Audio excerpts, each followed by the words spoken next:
Okay. That's enough.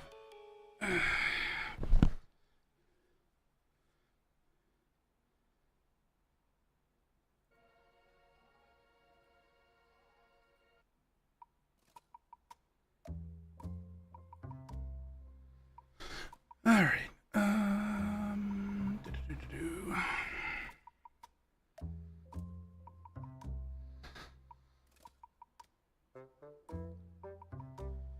I have to eat some dinner real quick.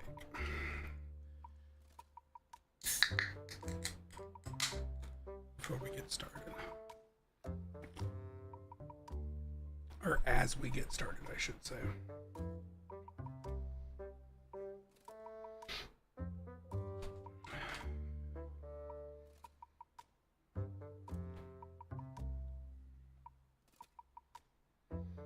Let's see if I can manage this without making a terrible mess.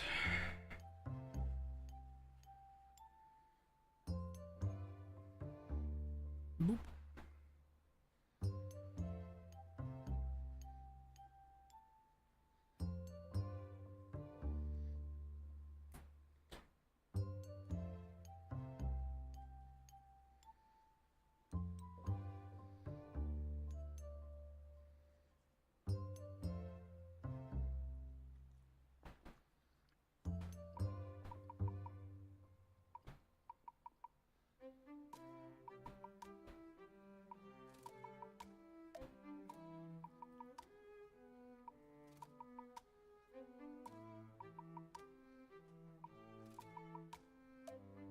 Nope, not that.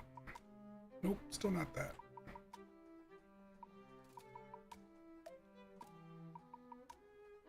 That'll be fine.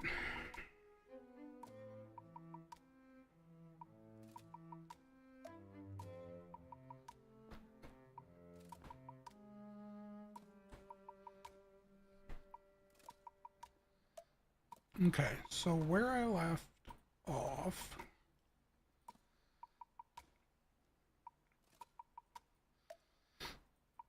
was in this guy.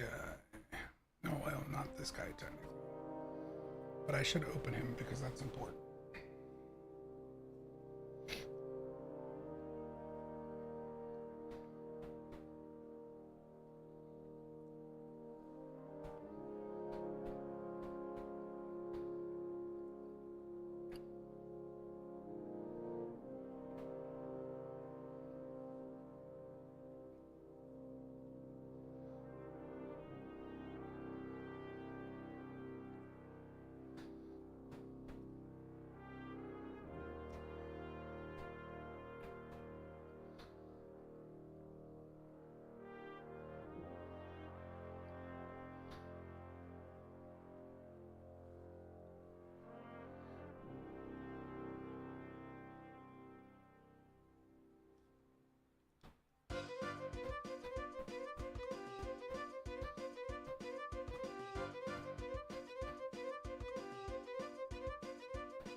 This guy.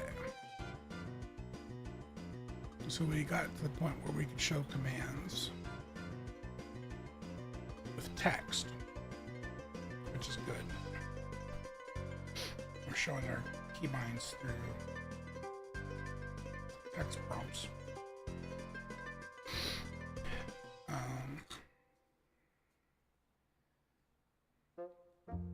Which is at least most of the battle.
need...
One option that I've thought about since Tuesday was, rather than doing it with, rather than showing the button with a graphic, if I could find appropriate fonts for each of the controller types, that could work. Or I can technically make a font, because then I can do it as text.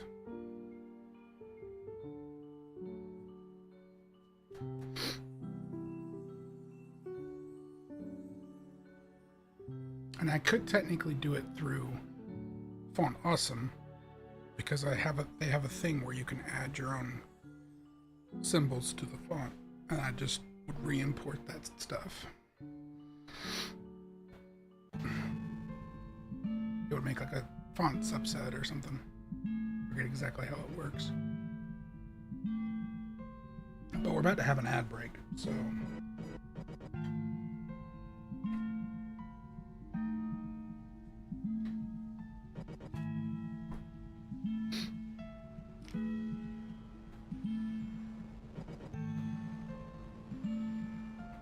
There it goes.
All right, back from ads.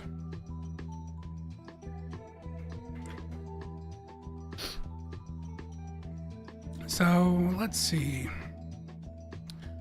if I can find an appropriate font.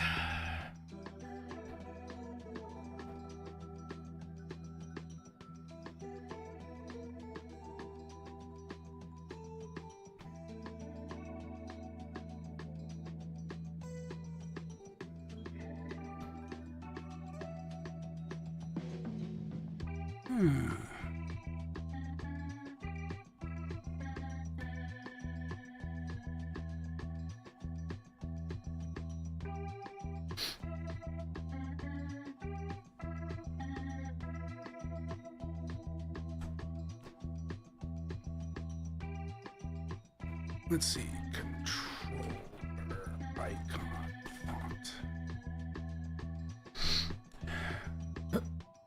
Speak of the devil, there's font awesome, but that's not quite what I was looking for. So here's a GitHub. Excuse me. Input prompts.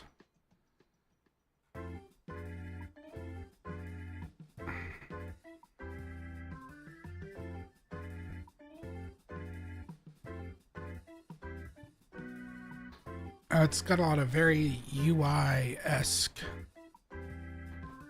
icons. Okay.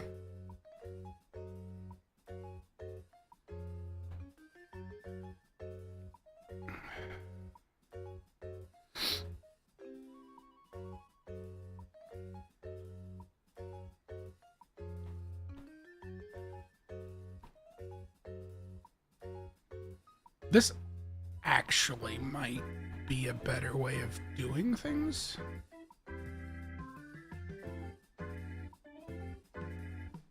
It covers... It even has some specific stuff in here. Steam Deck stuff.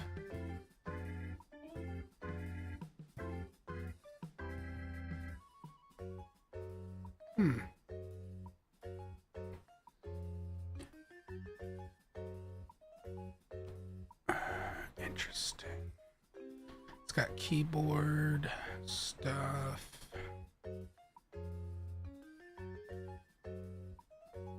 It's got some device icons. It doesn't seem... It's got that for the Switch, I guess, because presently all of the Switch inputs are just the same icons as Xbox, but changed around.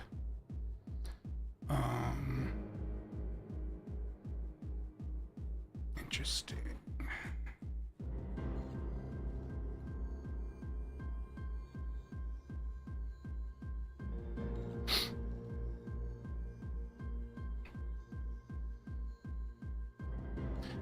This UI thing with the icons growing bigger is driving me insane.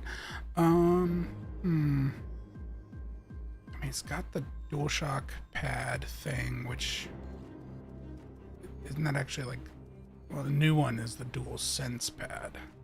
Ah, it's got that there. It considers those different. Okay. It does include like a C button. It's because it's including like some GameCube stuff even. Steam menu. So this might work. Okay. What are the rules around this guy? It's including the font or custom made available under the same SIL. Not licensed, including trademarks. They still, yeah, belong to their owners. All right, let's go to GitHub. But this is not GitHub.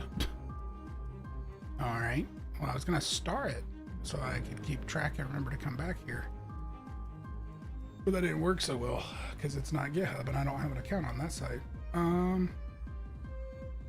Itch.io maybe?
options.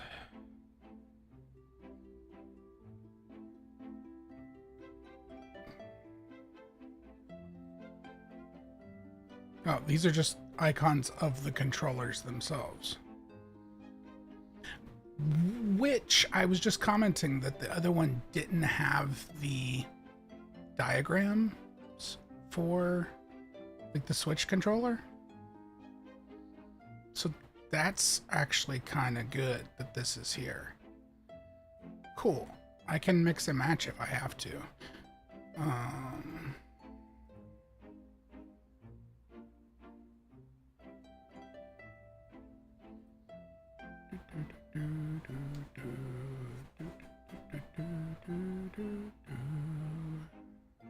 What are these?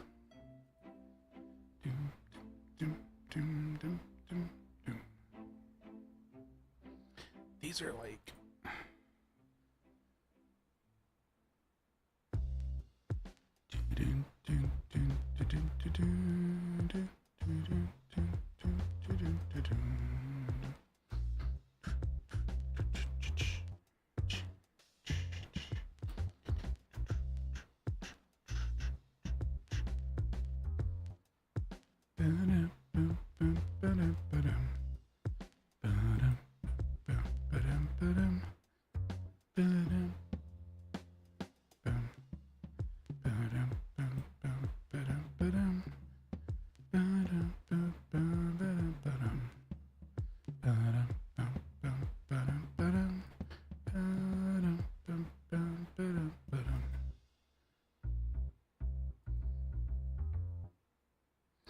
so this one,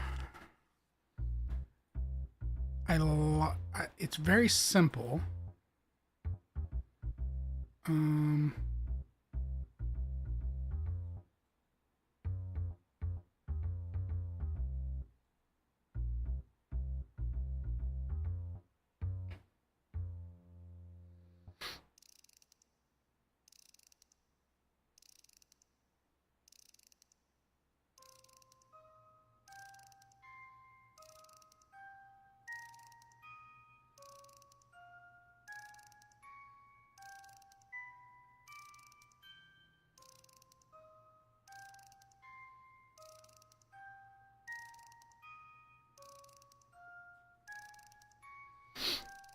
Okay, version 2 is live.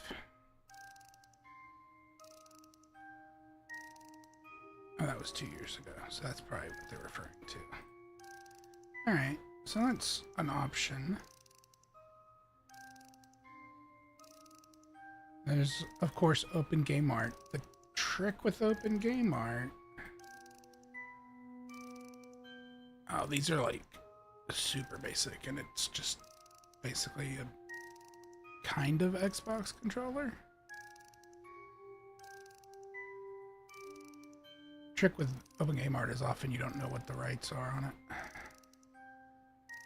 Bum, bum, bum, bum, bum.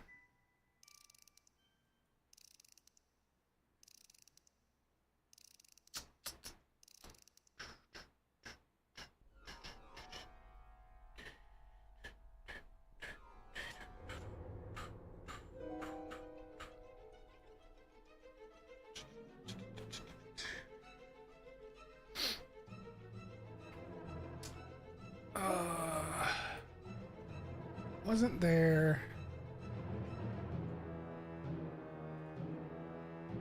a guru, right?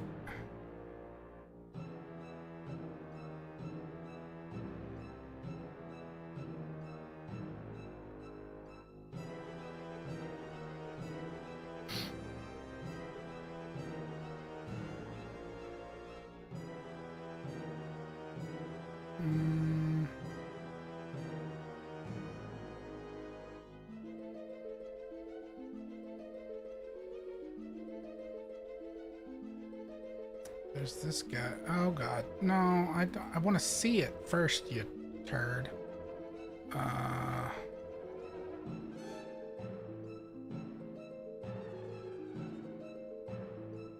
Also, I don't want it to be one that was taken from somewhere. That would be problematic. Oh, this is, yeah, this site's ancient.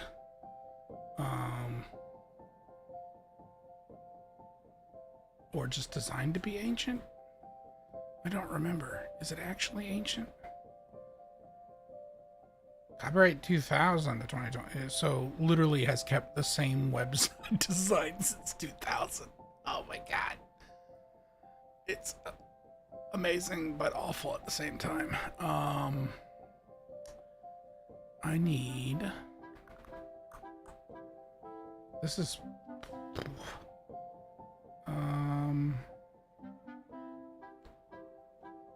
Video games.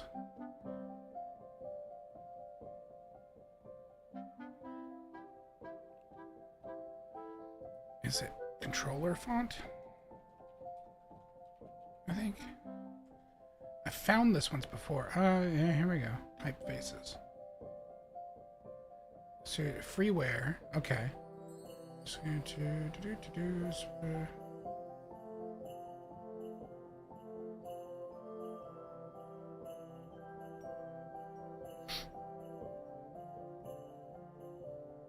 Oh, this link doesn't have a thing.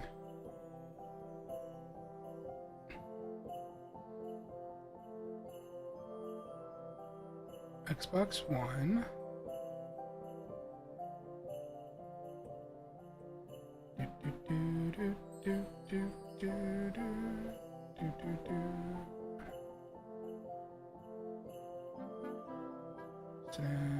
Switch.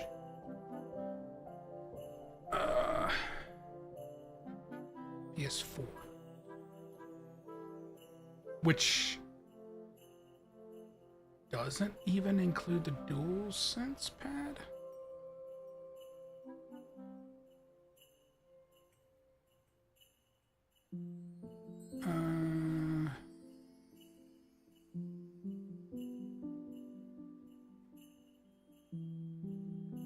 Interesting.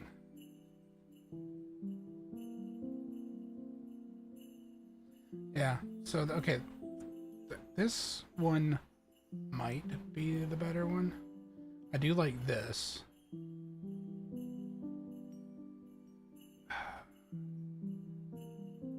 The thing I like about this one that I don't get here is it includes the icons for keyboard keys. Because yeah, I could just show literally the text. But I don't have to if I have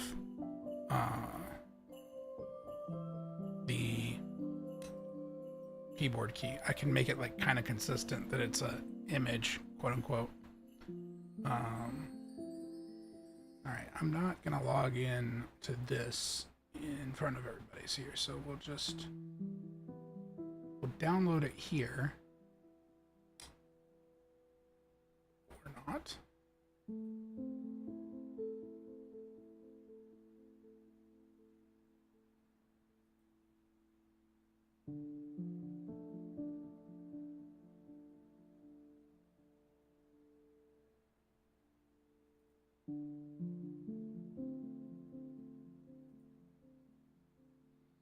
Yeah, do you have a releases? There we go.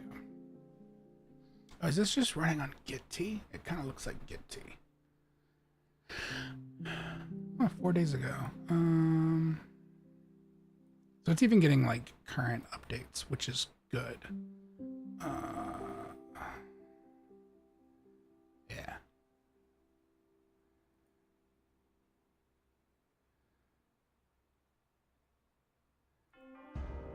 Cool. And we want this guy. I don't really want them on my... Oh, licenses. I better check licenses and usage. Okay, SIL. Cool. That's good.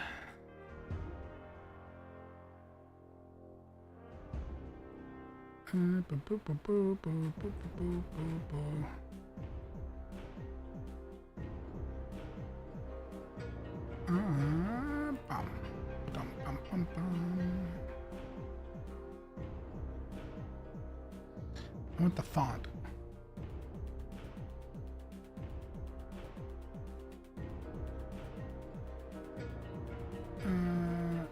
Okay, so where's your download?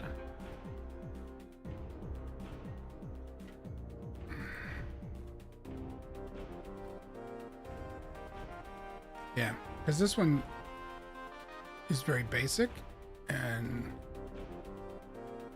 not too flashy, and I like it, but it doesn't contain keyboard stuff for consistency. Because then I would also have to have it use an entirely different font for inputs from gamepads versus inputs from a controller in order to keep the text. I mean, this might contain text in it, but unlikely. So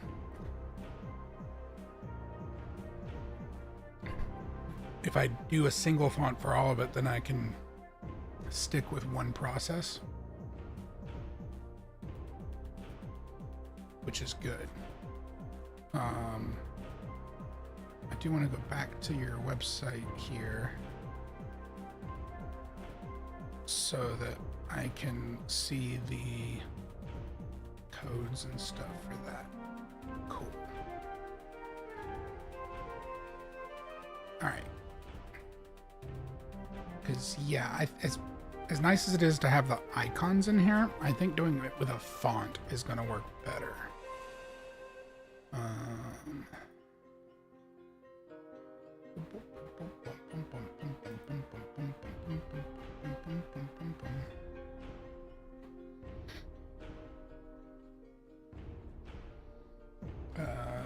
Input fonts might be the easiest way to do that. And then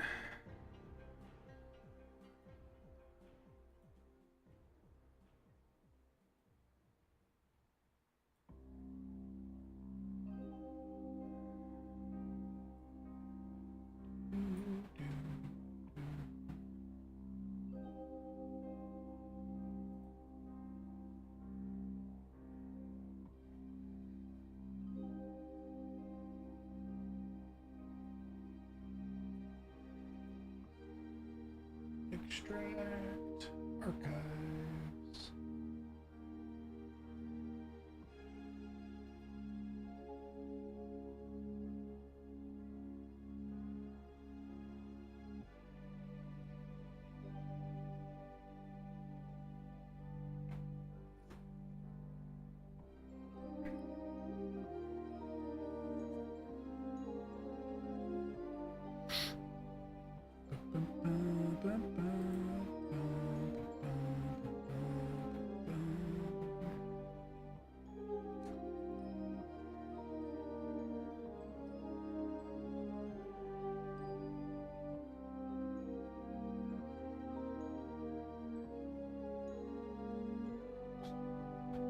Super not a fan of the fact that there are exe files in one of those prompts. Maybe that's to make it easier to install for somebody, but you literally just install a text file by clicking on it. That's kind of unsettling.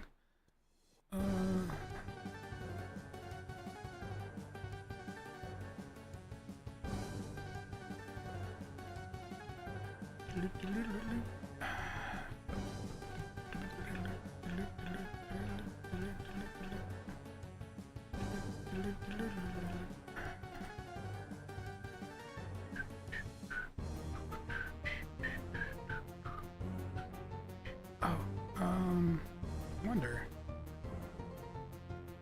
do these both include Stadia by chance? That's our Switch Pro controller. Stadia? Yeah, Stadia.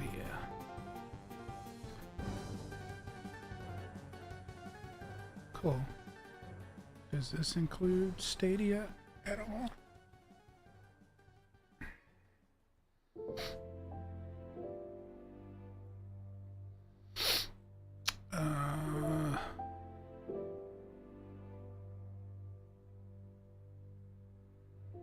Not at an immediate glance.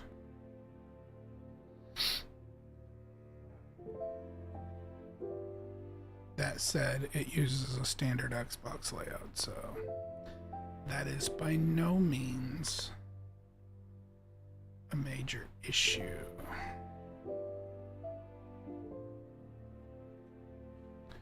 The only real thing is it has 2 buttons of its own. Although, to be fair, one of its buttons looks like this,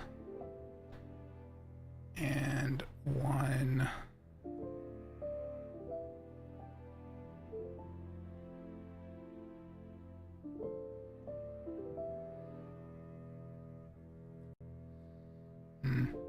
there kind of isn't another one that looks like that.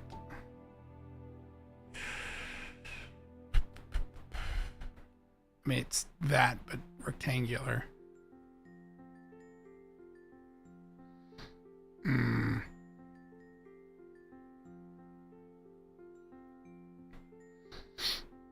It's also technically a hamburger menu.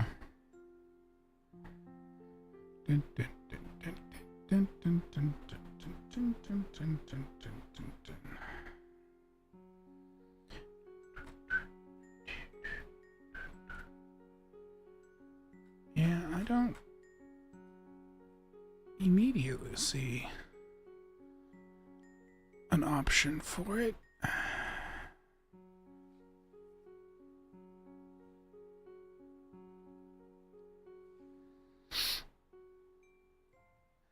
It's okay. They're actively updating the font, so it's not the end of the world.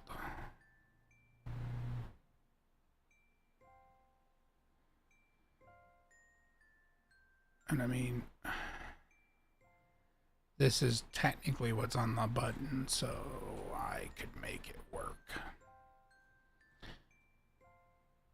And a single controller, like if I can't immediately have a unique support for... Really? Is this what we're doing? I don't know if stream can hear that, but someone has decided that they're gonna like weed eat or mow right outside the window to my office.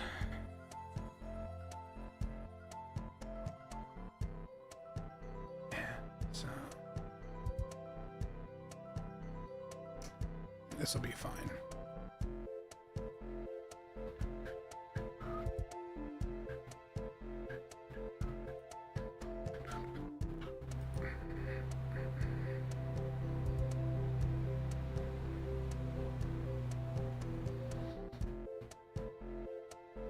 Awesome.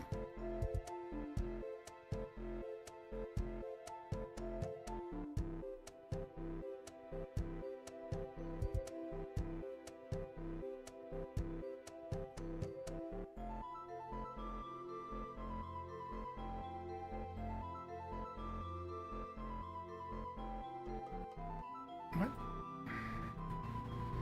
Why did it make a second one? All right, fine. Delete. Prompt. Oh, oh.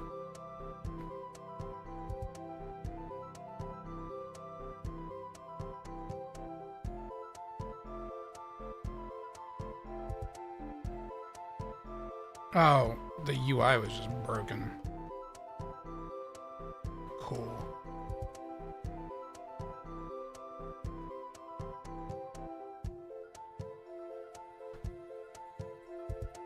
Why are you being weird? So strange.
Cool.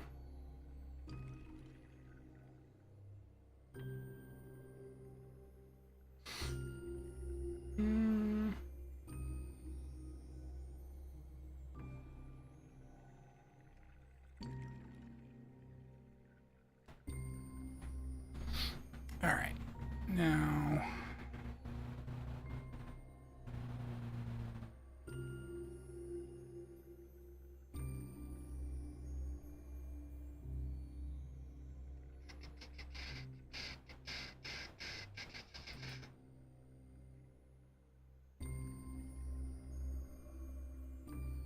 let me look at this JSON file that has the glyphs in it. Yeah, because I'll have to probably use this guy to actually associate the glyphs with what I want them to be associated to.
Maybe a data table.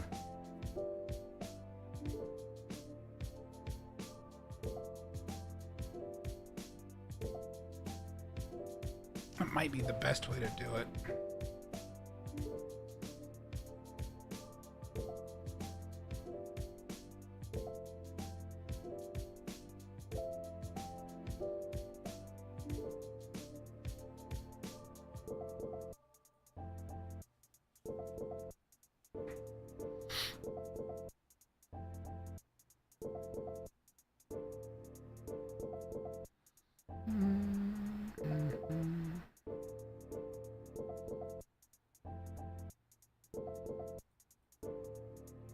Ah, shit. No, don't do it. Ah, no. I didn't want to open Visual Studio. No, it's a nightmare. Well, I better let it open all the way.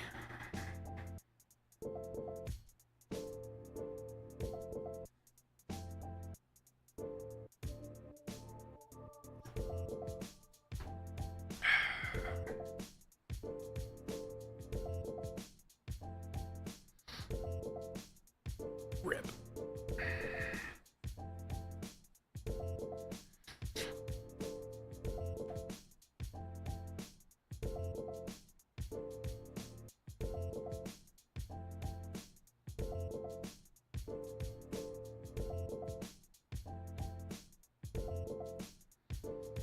Cool. All right, go away now, please.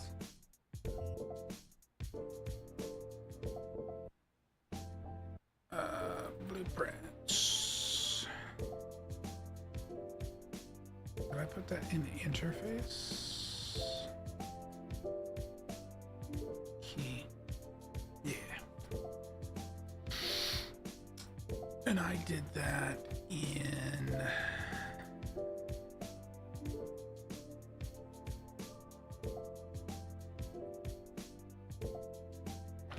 the HUD, right?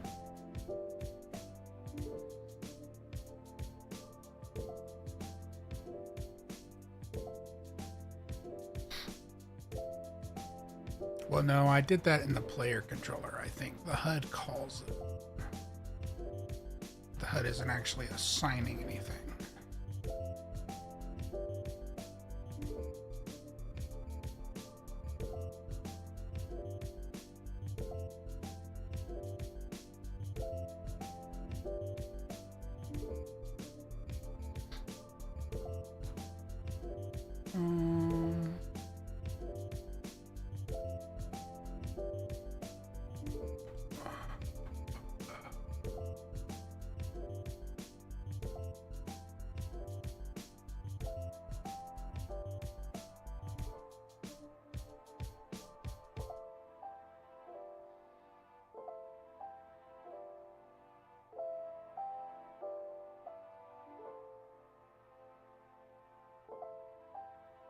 Hmm.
I think we would do it in here. I think this would be the easiest place to do it because it would output one or I guess potentially several of these codes into the string, and then the code would get read by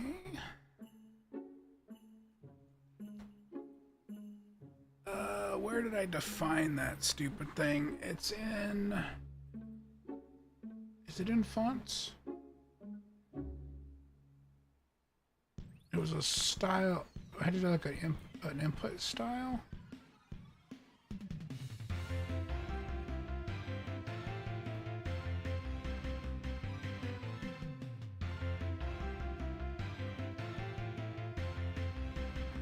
U. Rich textiles. U. Was a data table. This guy, because this can be set to input. The input font. I don't know if that size is going to be right, but do that.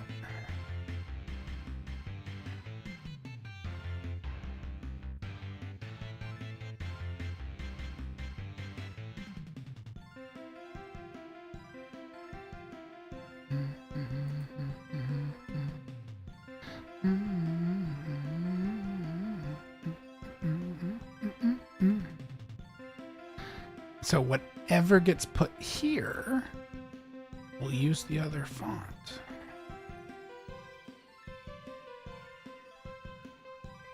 So, like, in theory,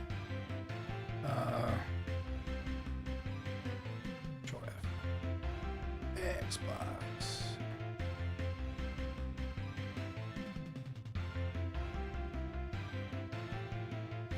You know what's going to be easier than staring down the barrel of JSON? Is to just get the codes from here. We're about to have an ad break.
Okay. Since we are back, let's just pick one for now. I don't particularly care which one I pick.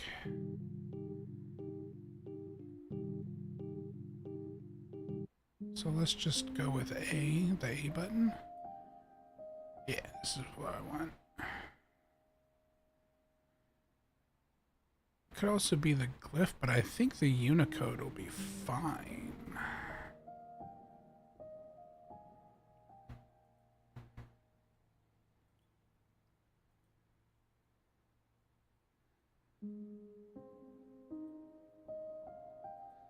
Or not.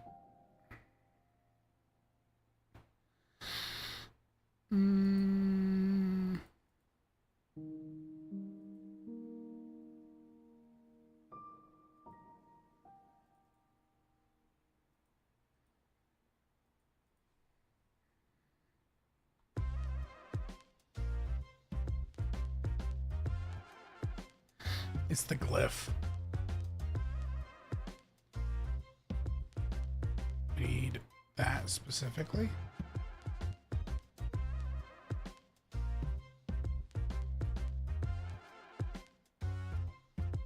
Yep.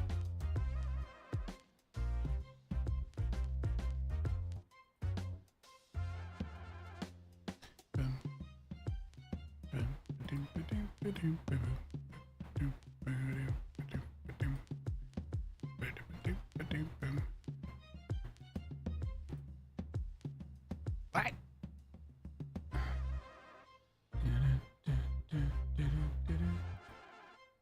Oh, after it compiled, it worked.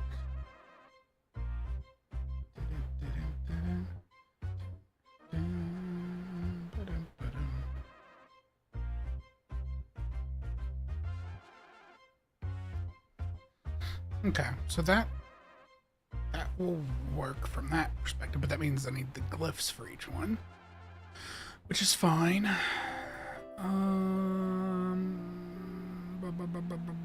So the best way to do this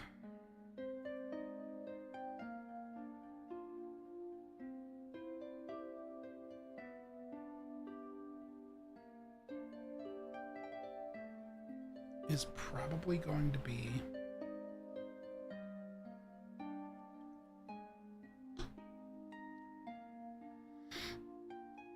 with like a data table.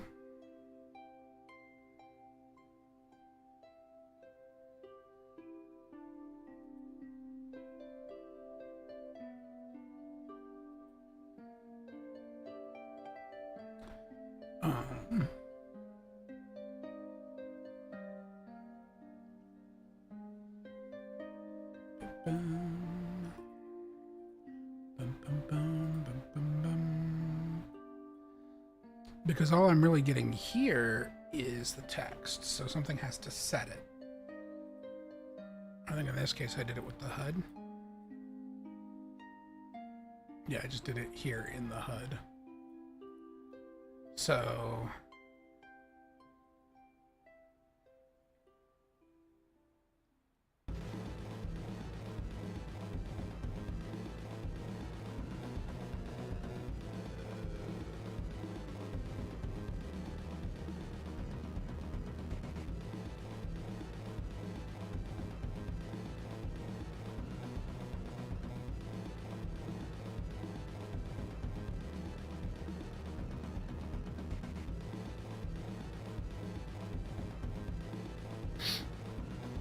BPI get input keys. So probably here, because at that point I could get the active controller.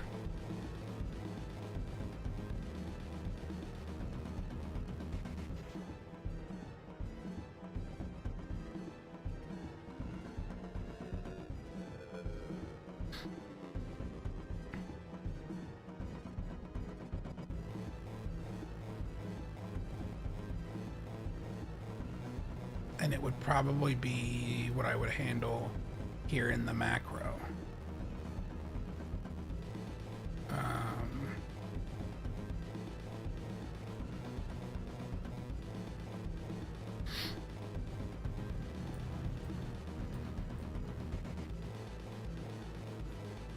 So we need a data table then to store this. But more specifically, we're gonna need a struct first because we don't have a struct for this or that fits the layout we need. I don't think. I do have that's controller IDs. I thought I had one for inputs. I have key image. I do have key name. What was this? That was if you rename a key.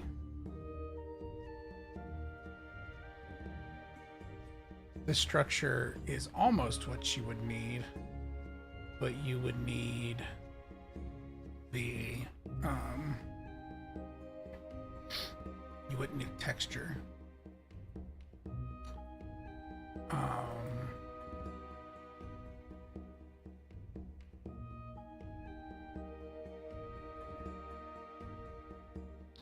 That's for settings. So instead of key image, what we would actually need to do is maybe do key glyph.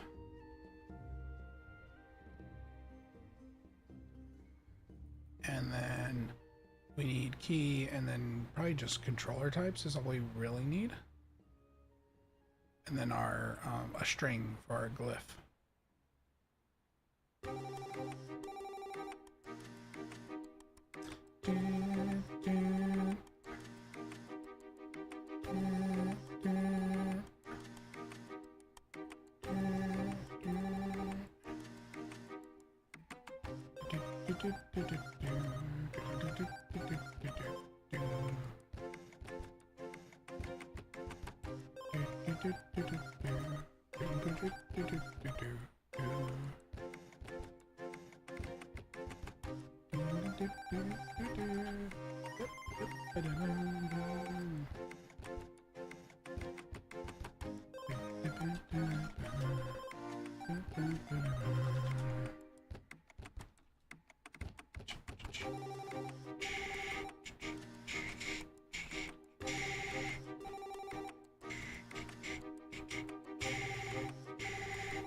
Is it this one?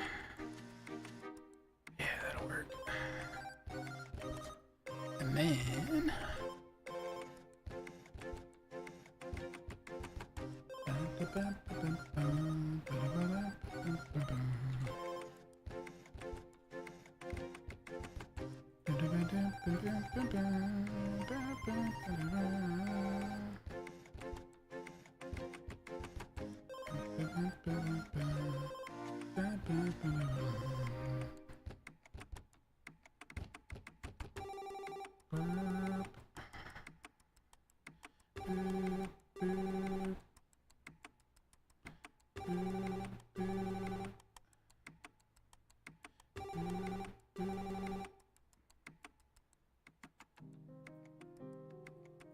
I got an idea.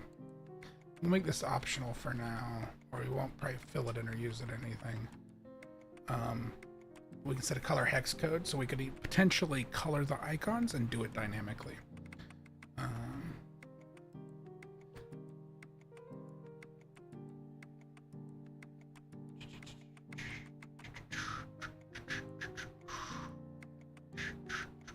Actually, is color an option? Stores a color.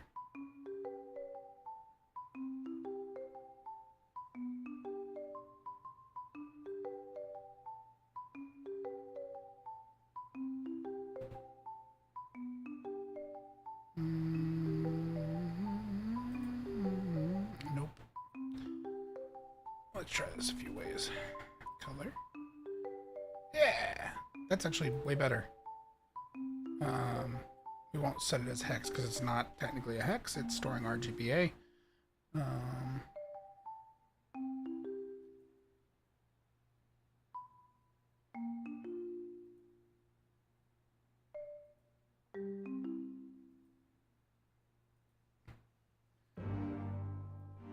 So we need a data table.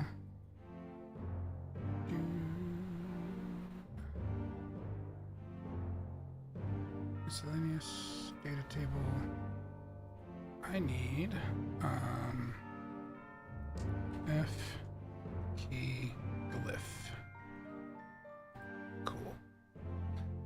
Controller input. Or you know what? Let's just do input key glyphs because it's not specifically controller.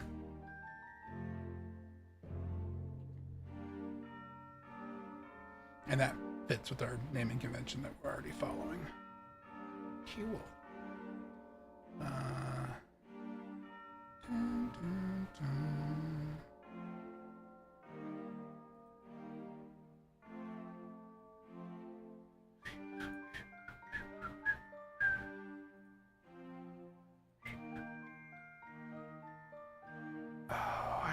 God, how much of a nightmare this was to do for the icons or for the textures when I was trying to do it the other way. This is gonna be a goddamn nightmare. I hate it. I hate it so much. Oh, this is gonna be a nightmare. This is true nightmare.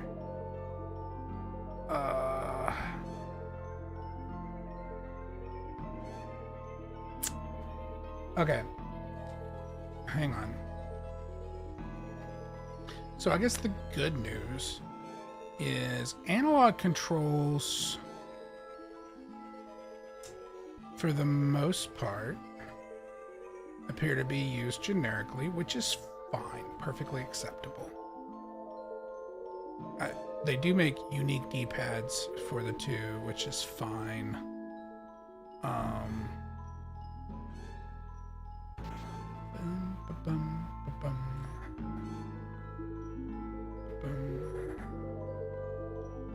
So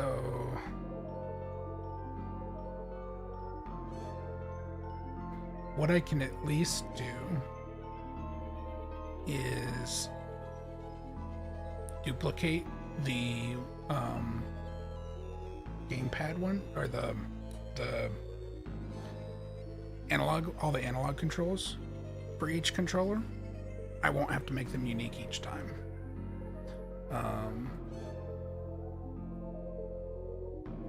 So that's good. So we'll start with those. Boop.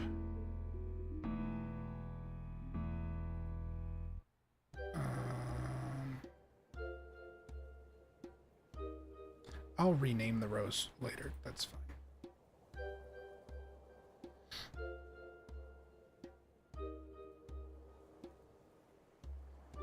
Go ahead and get all these selected.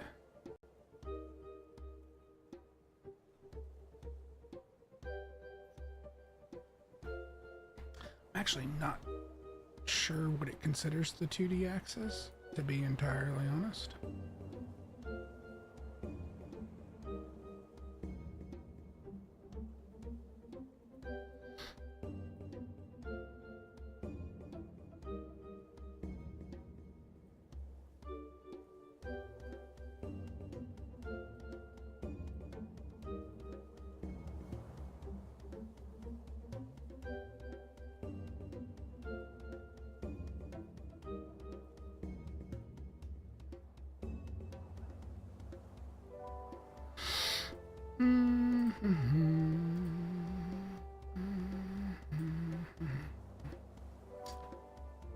Fucking tedious.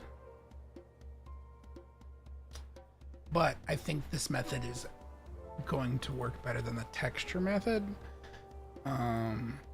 because we've already done it with text. Admittedly, we didn't do it with the gamepad, but the gamepad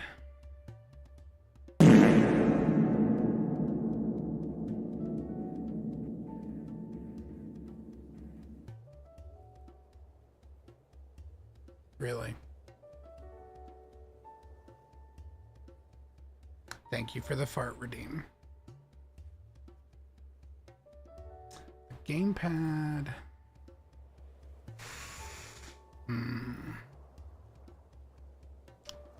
The input's always going to be the same. It's really trying to trick it into telling me what controller type it is. That's the problem.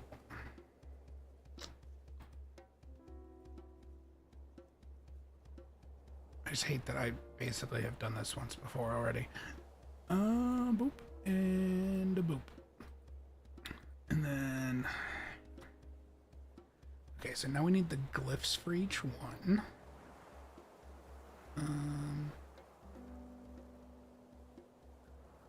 You laughed at that again also. Hello. Hello. Hope you're having a good day. And I am well. I had pizza. Oh, I was eating on stream, unfortunately, because we had kind of a delayed evening.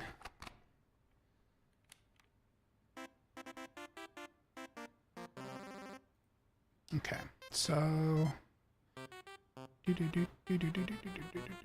What kind of pizza? It was just a pepperoni pizza. We had points with one of the chain, like local chains, and so we just redeemed those and got the pizza free, which I am very glad that it ended up being free, because boy, was like 2 slices of it. It was a New York style crust, so it was really thin. But like 2 slices of it roughly. I don't know if they maybe got it too thin, and it was like too soggy from like grease and sauce. It like adhered to the cardboard box and just destroyed like 2 slices of it. And there was sort of the debate of, do we like take it back? And it was like, neither of us really want to do that. Also, I'm supposed to be like on stream. So no, I guess we're not going to do that. We're just going to deal with it.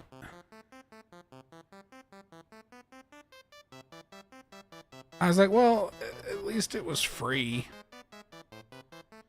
Wait, hang on a minute. Did I copy... I copied the right analog. That's not what I want at all. That one goes here.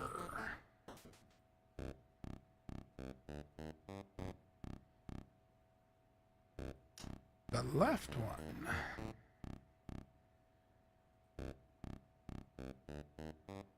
What?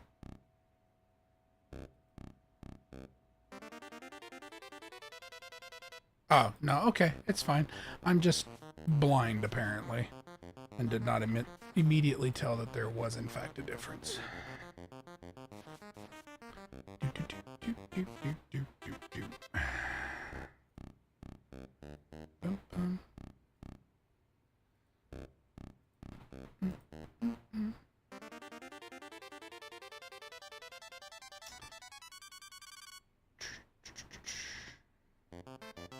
Alrighty, well, hope you have a good day at work.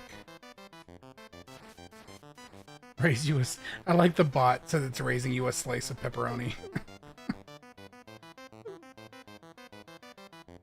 I kind of think I couldn't send you pizza. That would not be edible by the time it arrived.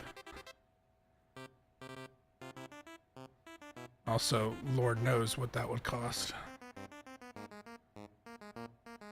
Why is that all the way down here?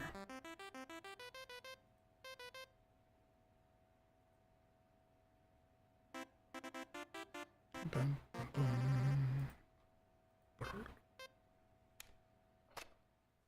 Okay, so what is the gamepad left 2D axis? What does that actually consider that to be? Unreal Engine gamepad 2D input thumbstick 2D axis. I'm assuming that's just meaning both X and Y, like in all directions.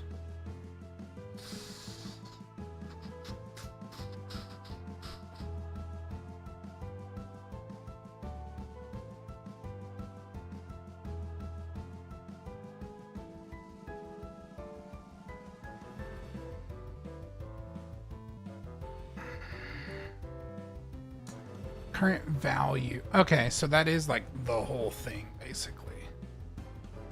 Which is what I thought.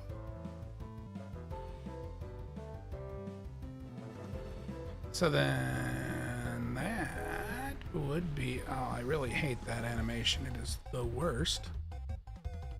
It's so bouncy. It'd just be these.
I'm really glad I can just duplicate these because these are so like minutely different from one another.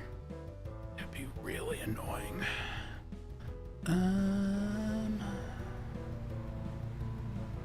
Where's down? Where's left down? Must you mow right now? Seriously, like right next to my head and everything. It's awful.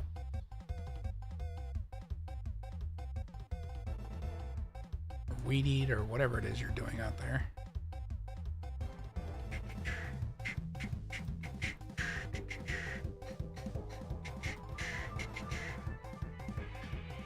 Right.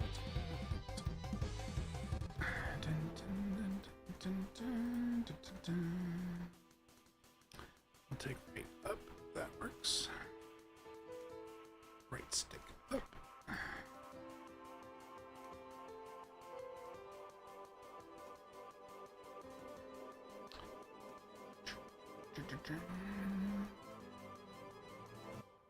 Right, left.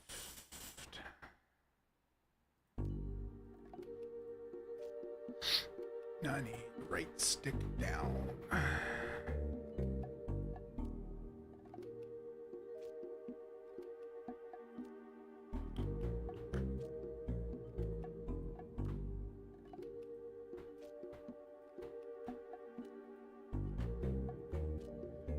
Okay, and then we need the thumbstick button ones.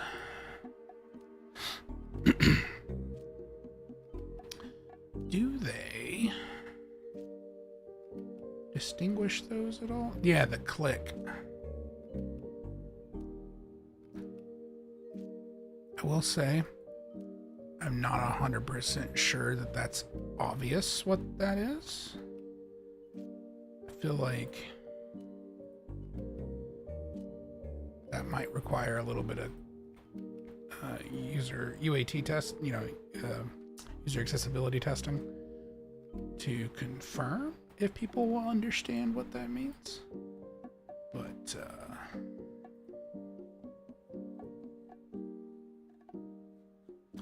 otherwise, yeah, because there's not like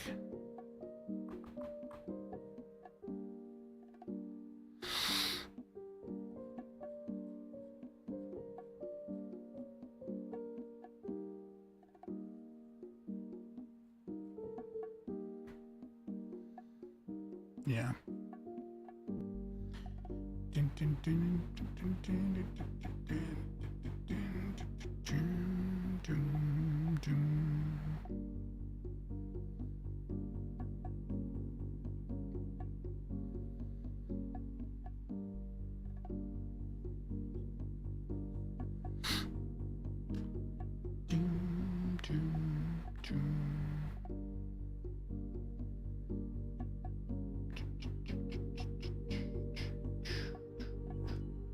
Yeah, I don't see another version of that at all. So that's just how it's choosing to communicate that control. Not a super huge fan of that.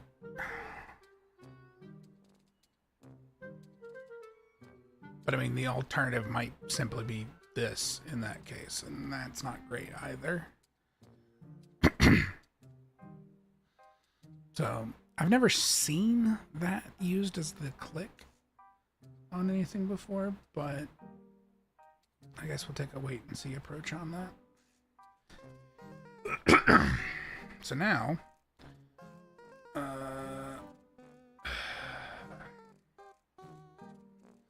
you know what? I don't even care to name these because it's not important.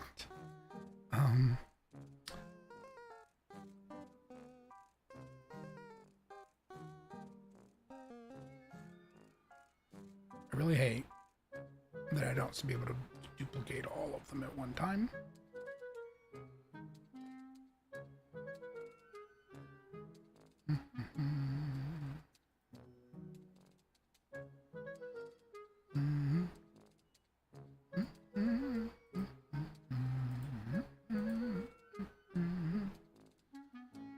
Okay, well then I have to do it like this, and I hate it. Thank you very much. I hate it. See, it's one of those things where, since these are generic, I would say I don't need to identify them by the controller brand because they don't change. But if I don't, then I have to have another entire setup to determine if it's a joystick input, because then it's exempt. If I chose to set these to say generic, right? I would have to set up something to override to say that these are generic.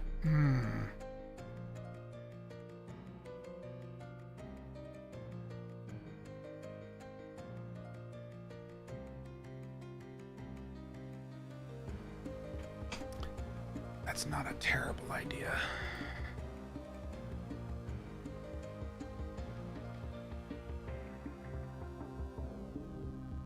It's not a terrible idea, chat.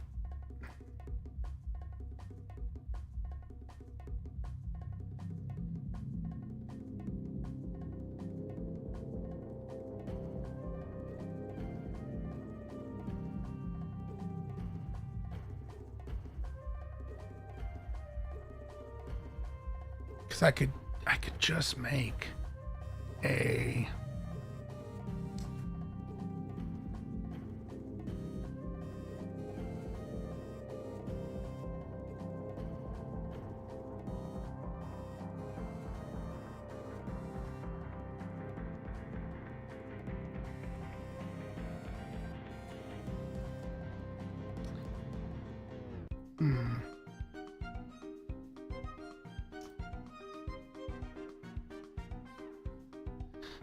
The other consideration to be made is I wouldn't even necessarily have to identify that it's a joystick input, because if I'm looping on the data table and I'm looking for a specific input, which I would be, it's going to find all of the matches. And then I would be filtering it down per controller. But if it comes in with a joystick input, it's only going to find one match. So at that point, I don't have to, I can basically do a count on the number of results that come back from it pulling the data table. And if it pulls more than one, I know it's not a joystick input and I have to filter which controller it is. And if it doesn't, then I don't have to care, and I can just output these.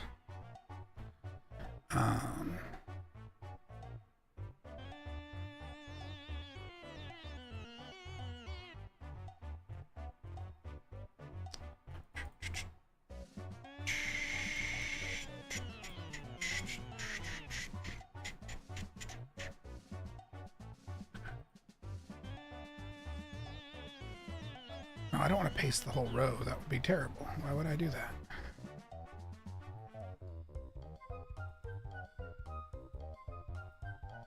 I just wanted to paste the color.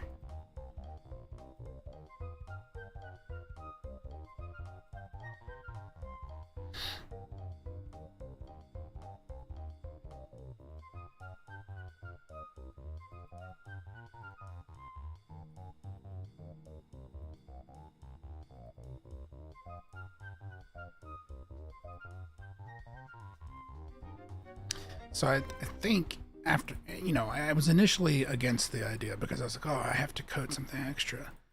But upon thinking about it again, I feel like it's actually the smarter option because it means less looping through. Like, it's not going to loop through and find literally the same glyph for every potential controller. It was different with the icon when I was doing the textures for like the images of each button, because they were technically different. It was a stylistic thing. I guess nothing would have stopped me from, using whatever, but they were stylistically designed to be different at a glance. And so I think that made it somewhat more of an obligation, kind of.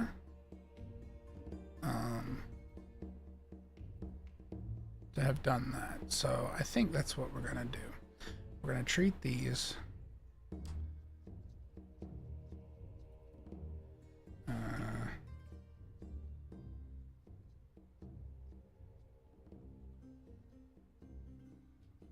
thumbstick left x axis. That's not a valid row name because it has spaces in it. You know what? I don't care about you and your row name. You and your row name can suck it. All right. So now we'll get into the ones that have to be different.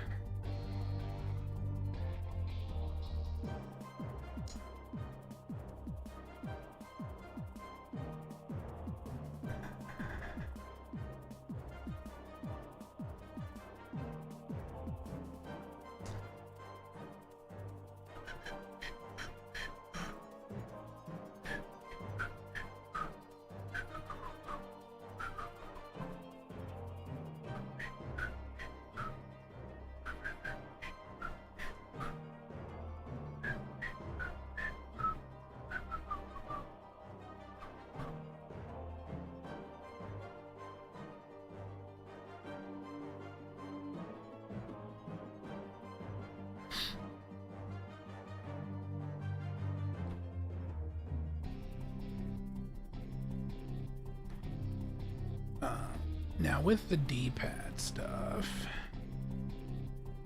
these are to a degree almost generic.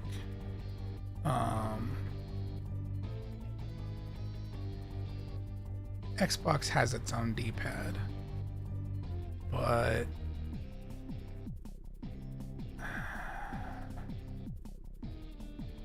it doesn't appear. Xbox and PlayStation have their own D-pads, but it doesn't appear that anybody else has a unique D-pad, at least not in this font, right? Because technically speaking, Switch Pro controller has like a squared off Xbox style,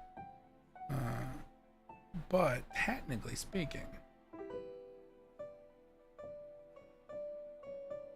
this guy is a whole thing.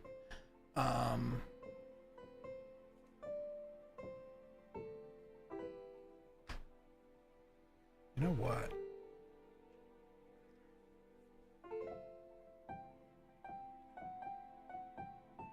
Oh no, here. It has the Joy-Con ones. They're here.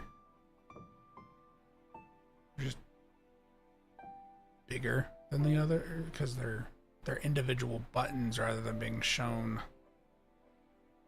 on a like a layout.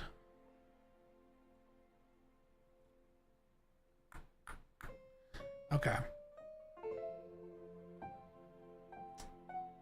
I'm sort of thinking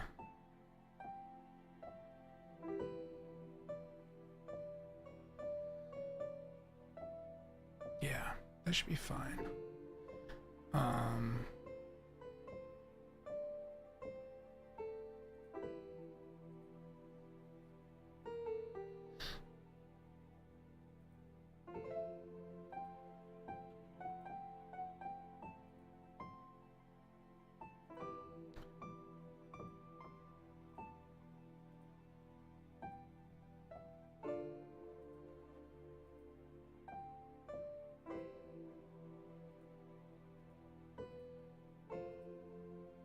We getting an ad break? We are getting an ad break.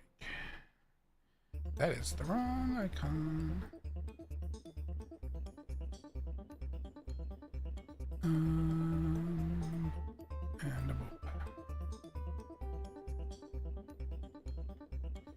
Okay.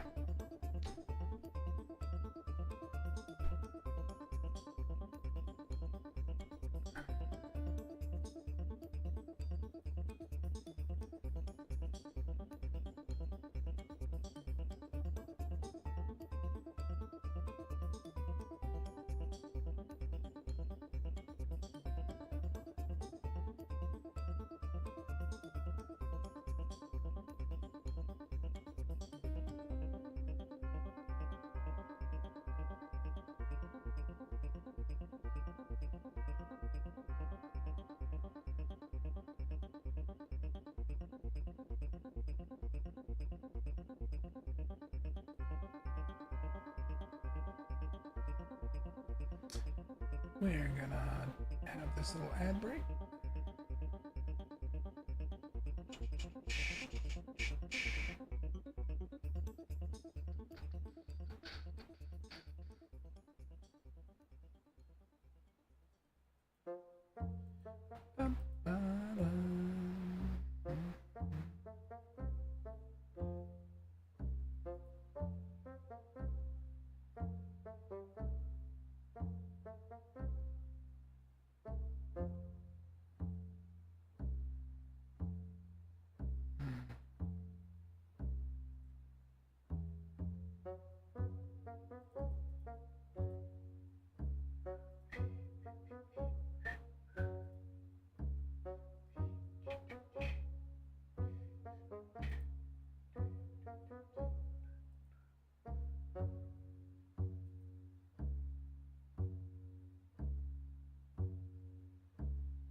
Interesting.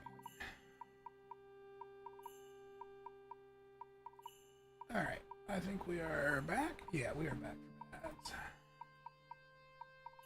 from that. That's very interesting. Okay.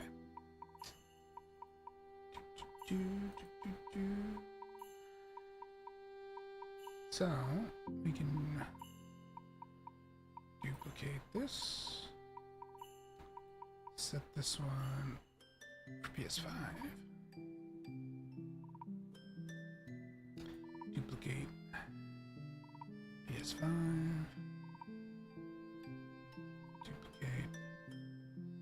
PS5 and duplicate PS5. So that doesn't require us to change any glyphs. And then we can do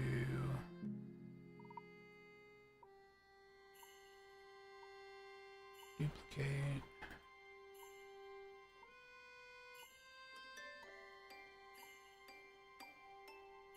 Duplicate, duplicate, duplicate.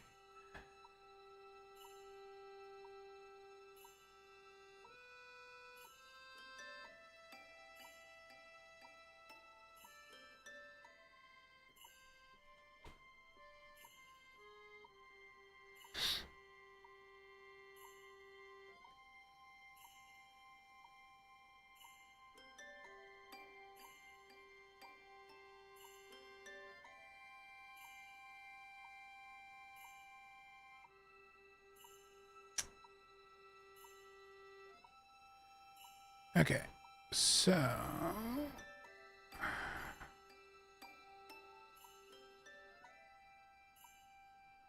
for Xbox up,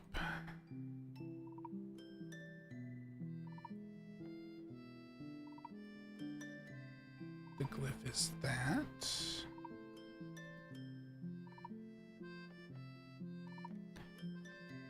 Down.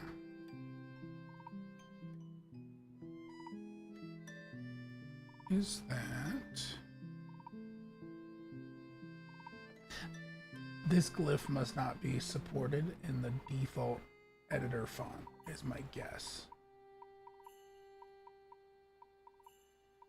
which is fine. The glyph code is what matters.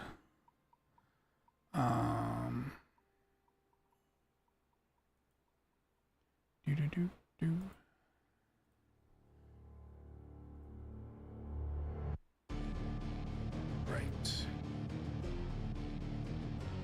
It was helpful though when it was the arrows, because then I could like use that to determine what I was looking at. And these are not as consistent with that kind of behavior anyway, so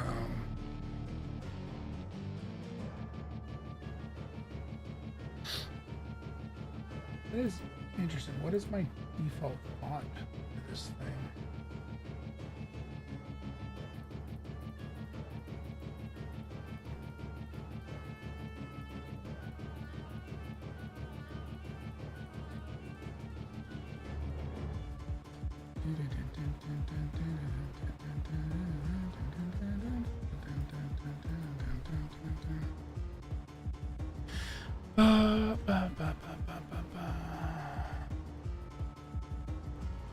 Is that a project level setting?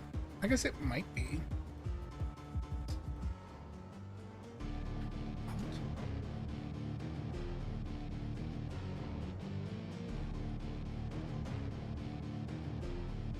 Engine font.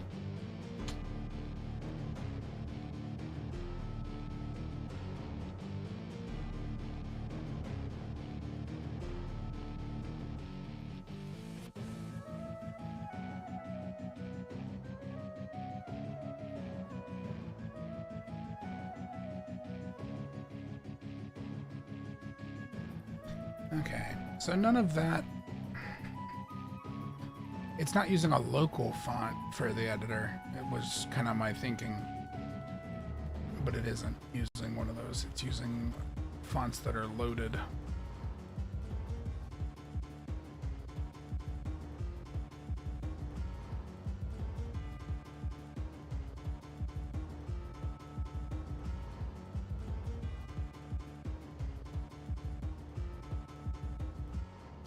Duplicate. Series, duplicate, duplicate, duplicate.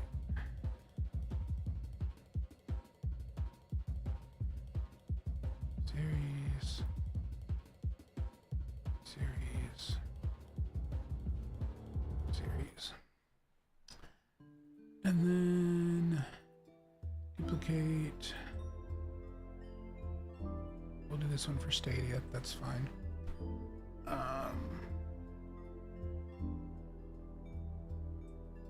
Boop.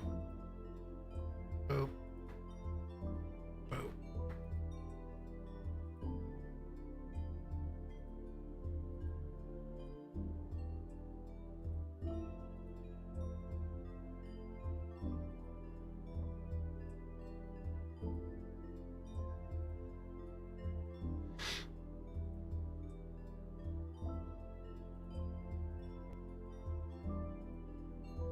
The other ones that would use that style D-pad, Switch Pro is fine.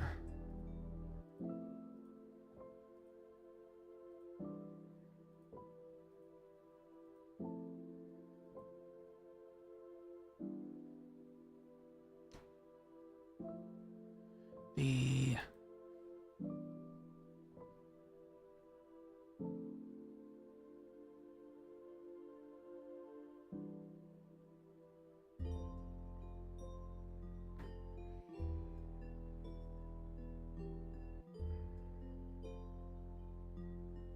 Steam Deck uses joysticks on both sides and trackpads.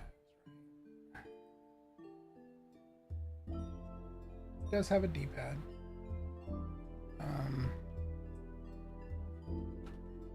Did the Steam controller have a D-pad? No. Not technically. It had touchpads.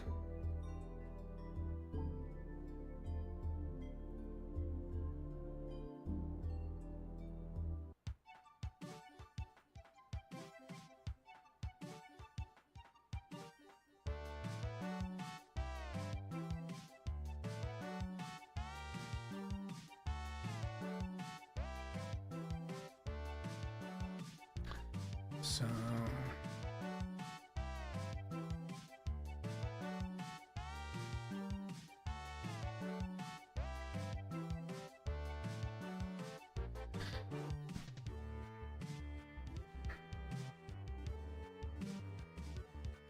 and then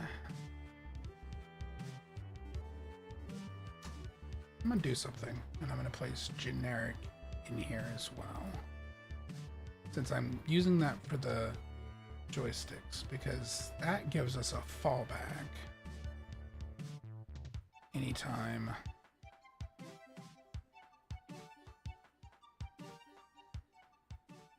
we can't find a match. Cool. So that should handle the D-pad.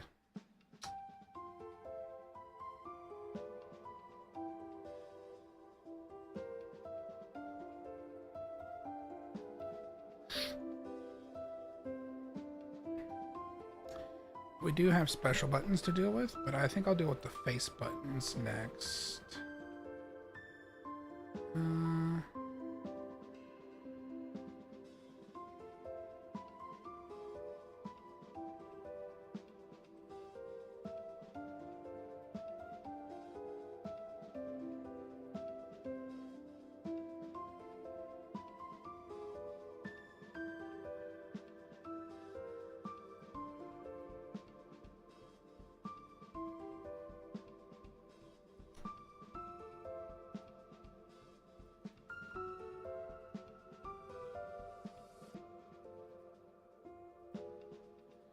I am going to come back and probably put colors on the face buttons based on the way the brands have colored them over the years, but or where applicable. But I need something for the ones that aren't brand specific, like our generic and stuff. And I don't want to have to worry about trying to go in and like change those individually right now. So we're going to just leave them all the same color for the moment for all inputs. And we need our Sony icons for face buttons. So we got, what was the bottom one, the first one? So that's the cross, right? Yeah. Cross. Right is next. That's our circle.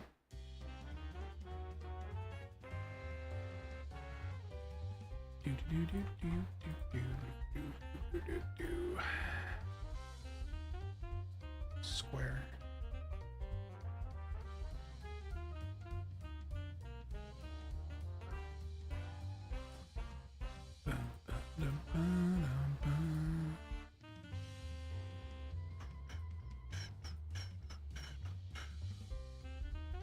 Do do do do do do do do. Is 5.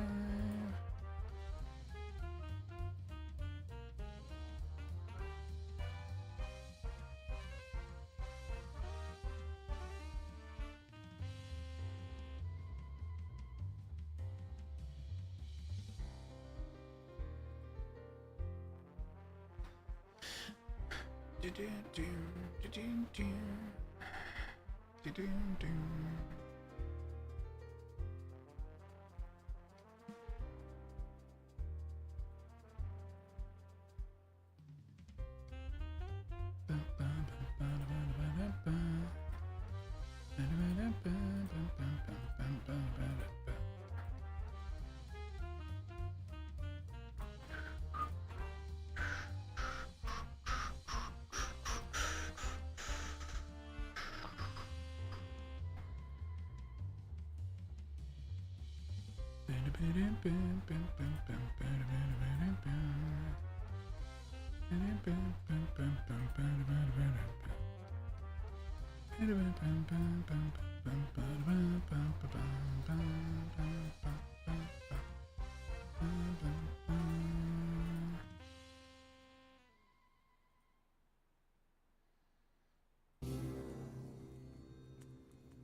Cool.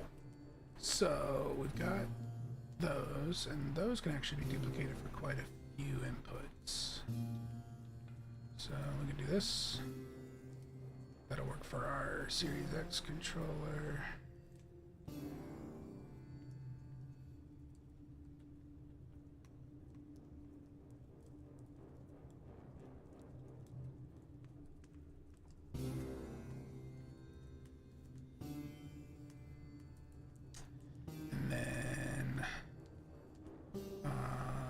Duplicate, duplicate, duplicate,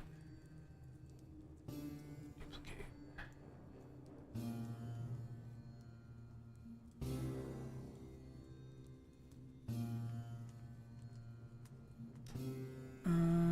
Let's see.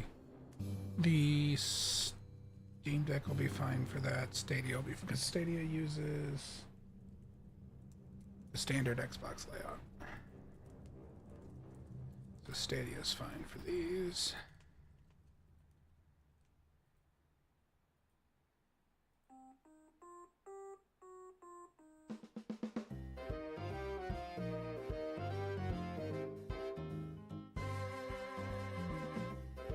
Ah, shit.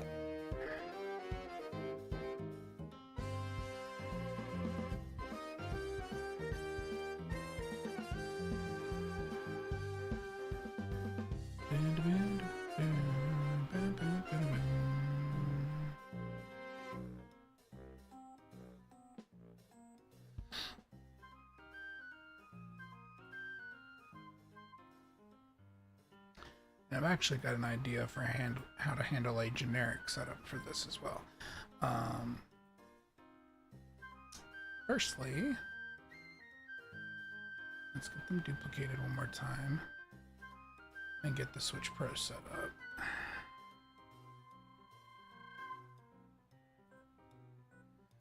Which we have to change.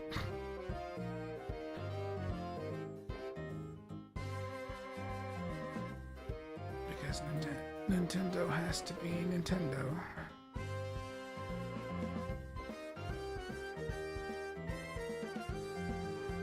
Okay, so on the Nintendo layout, B and A are swapped, so that means that an X and Y are swapped. Excuse me. This is why Y needs to go there. X.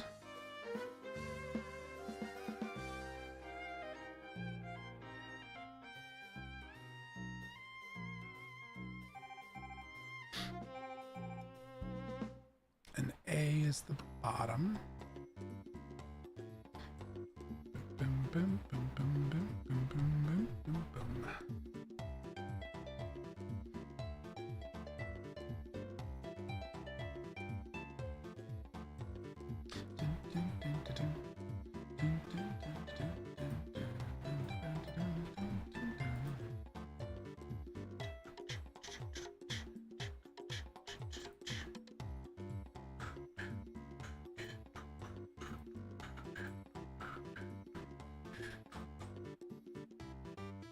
Alright, and so for this, for generic,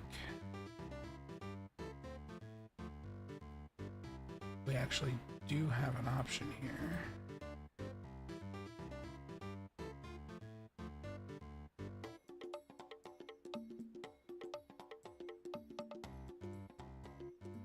Which is bottom. Where are the face bottom?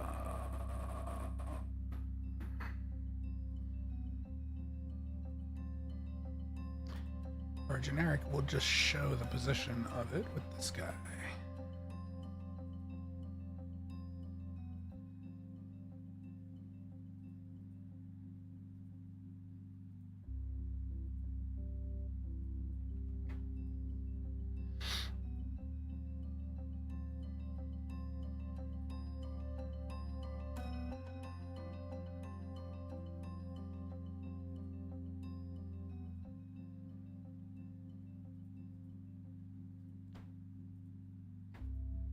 Cool.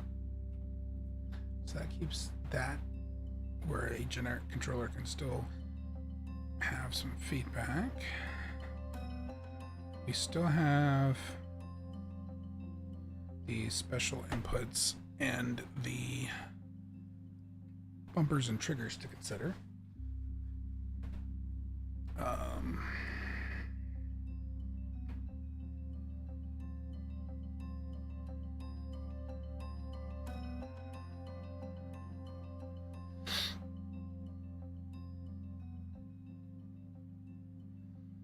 So we can do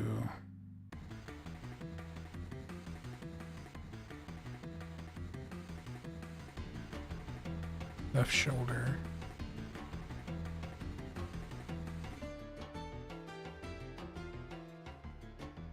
right shoulder,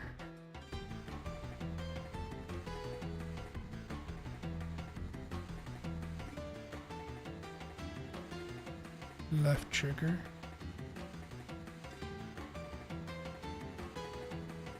right trigger.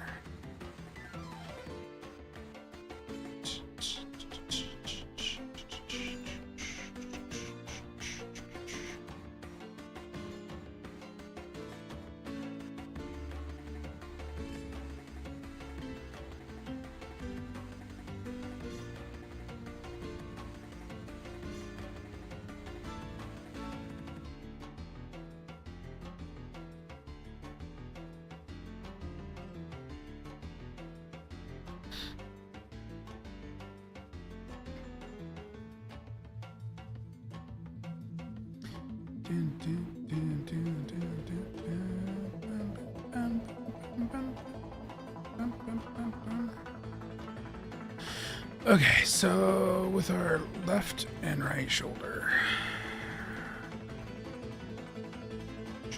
buttons.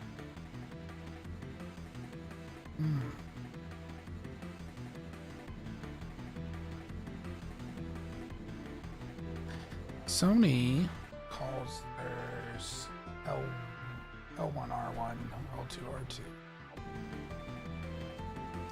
Here they are, right here.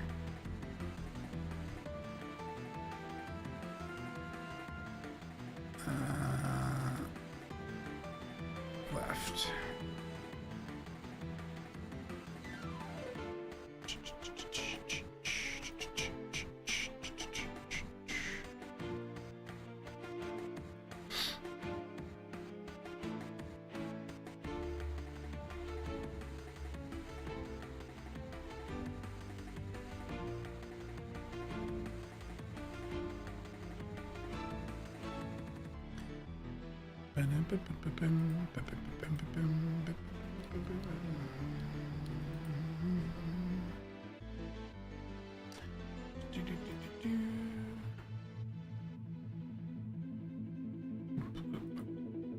I'm sorry, what? What do you mean, Acrobat? I wasn't even using you. Go away. The fuck happened?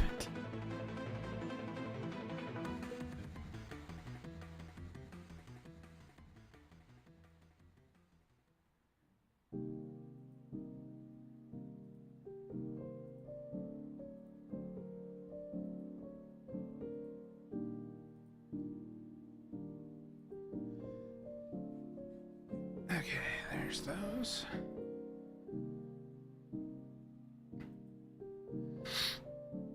Duplicate, duplicate, duplicate,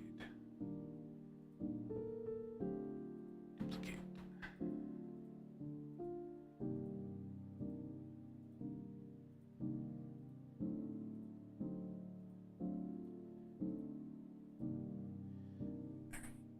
For our Xbox, we need the shoulder ones.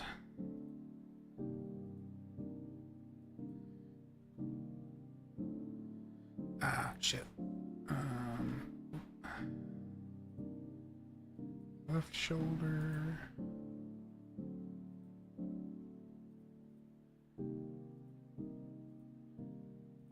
Right shoulder.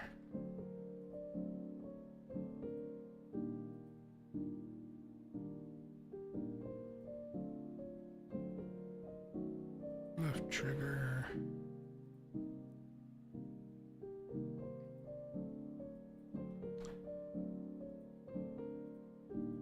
Right trigger.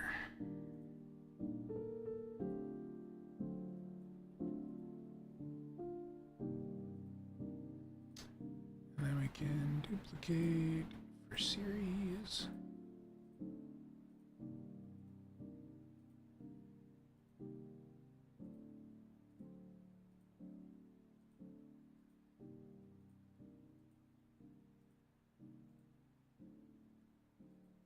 Okay. And then what the devil were they called on these controllers? The Stadia uses L1 and R1. And then of course Switch Pro doing its own thing.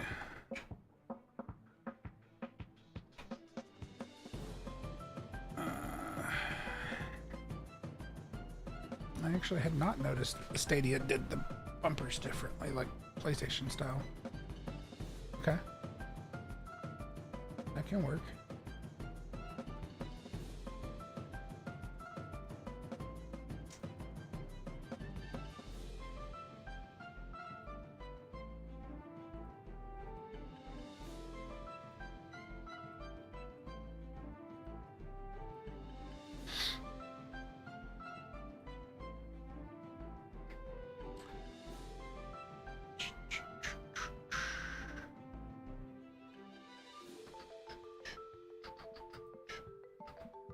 Ah, shit.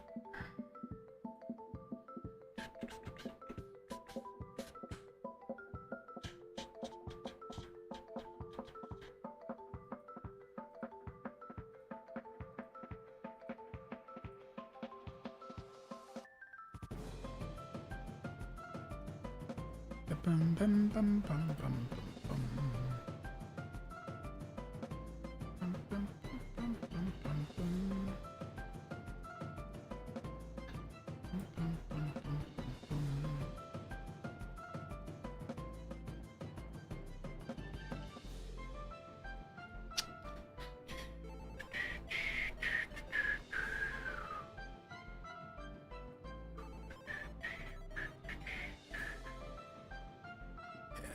these guys.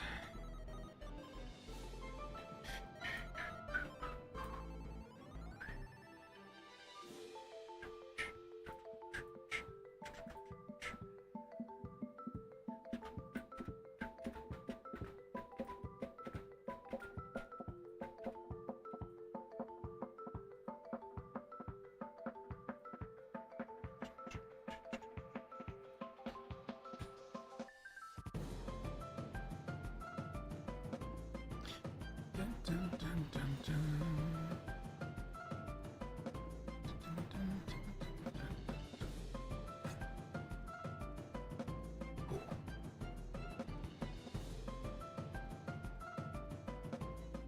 All right, now that accounts for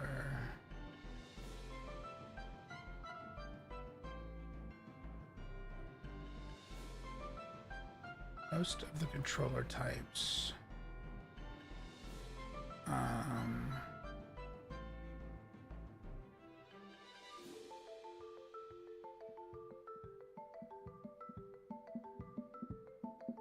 I guess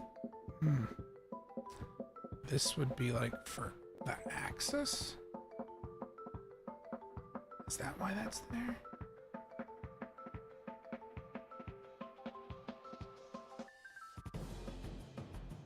That's GameCube stuff, I think.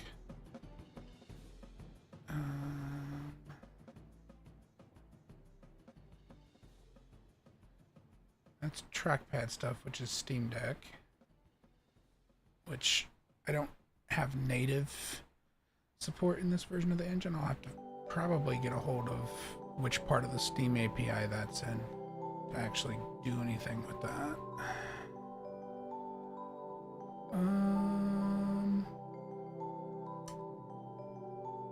I don't see any generic bumpers, so that's just going to be how they are, I think.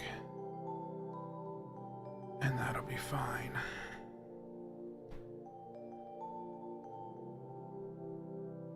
I have technically set up an expectation in the system for it to have generics, so we'll treat the Xbox One as the generic, since a lot of generic, like, third-party controllers duplicate the Xbox layout.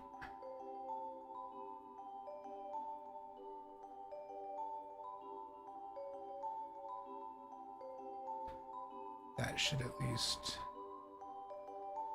least that way it won't fail out and not show something at all.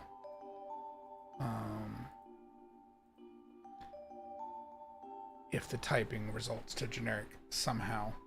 It really shouldn't in most cases, unless I make it, but there's that niche potential. So I still need to set up stuff in here for the Steam stuff, because it's only somewhat set up, but I'm not at a point I could test any of that anyway, except for the Steam controller. But I don't have icons for that in this font pack, not technically, because of its whole weird touchpad thing. It's also a very niche option. Like, the only reason it's in here is because I have one.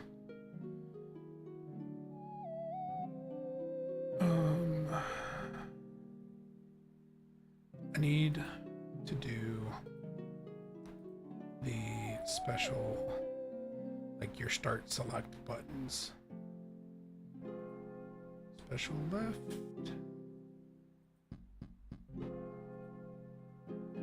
Special right.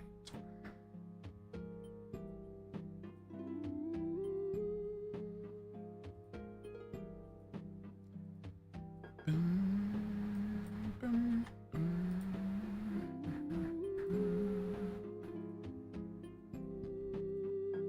All right, cool. So it's A and Neo. It's dual sense share, dual sense options, which means there's dual shock share.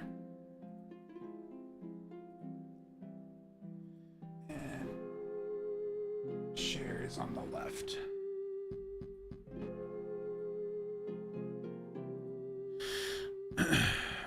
Dual shock options on the right.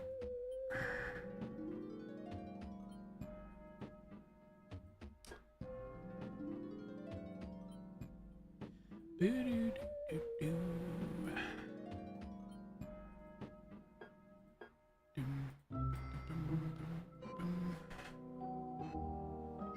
Alright. Sense. Where are the dual sense?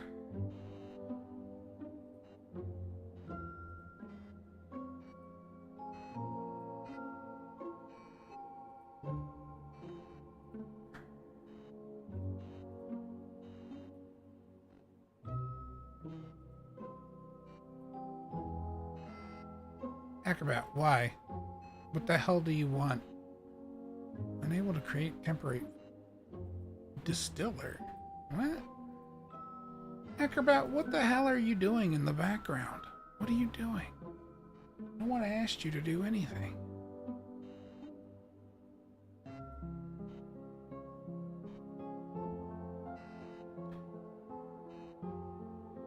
Adobe, are you doing shit?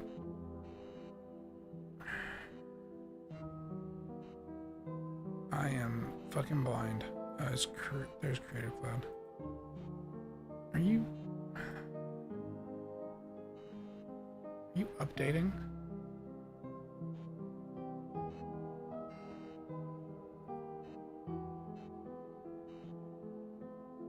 No? Whatever. Alright, the eerie music can move along.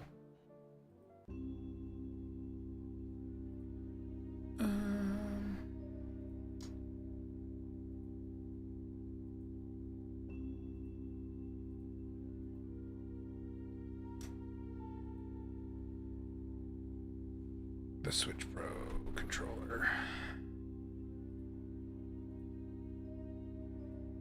Because that's what I have to have. This one is kind of the same deal. Go away.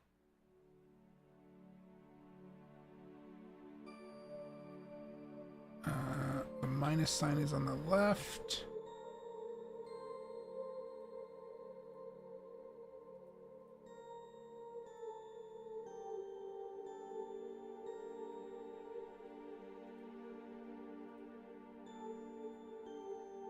Plus is on the right.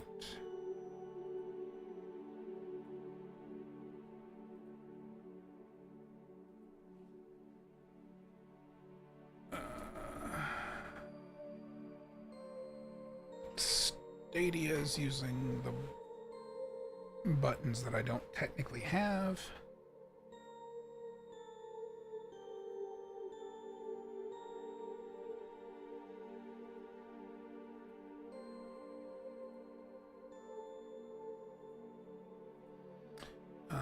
So I have one that's close because it's very similar to this button that the Steam controller uses, Steam Deck uses.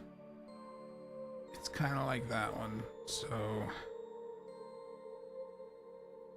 that can work. I think at a glance, no one's probably going to notice the difference. The other one, though, is a hamburger menu on the same shape button, and the closest thing we seem to have to that is like literally either this guy or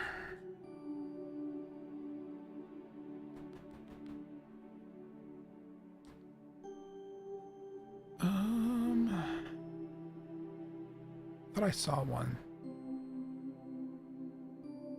like using this, but that's the Xbox one. What I could do, since it's in many ways an Android thing, is I could do this for that one and the other for that one. And just let that be the thing. it's got additional buttons that I don't have really even mapping for, so I don't even know how to use those as binds right now. And then duplicate.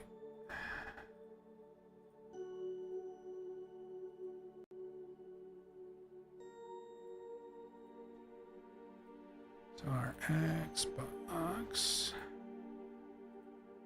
share is the left.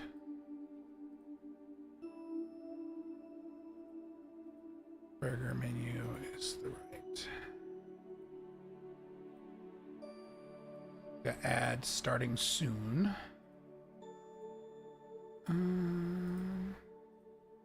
There we go. Cool. Just in time for the ad break, which should be any moment now.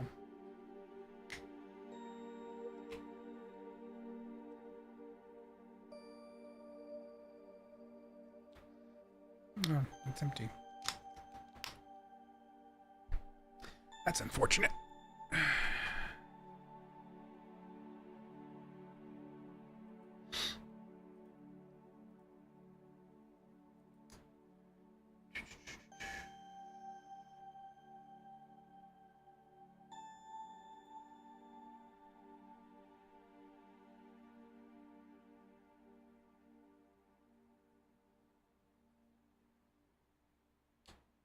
Moon ad break. Do your thing, Bezos. Run the ad.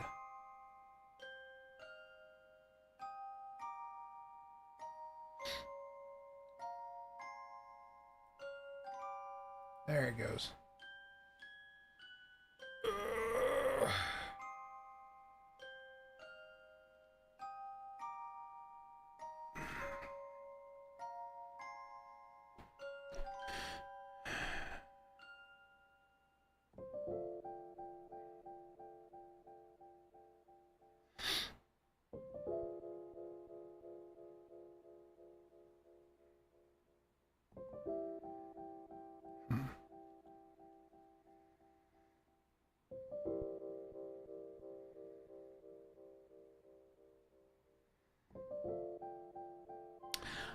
I'm going to have an interesting time with something like the 8-bit Do controller because it's technically recognized as like an Xbox controller, but it has plus and minus buttons, and then it has additional buttons, R4 and L4. It also has paddles.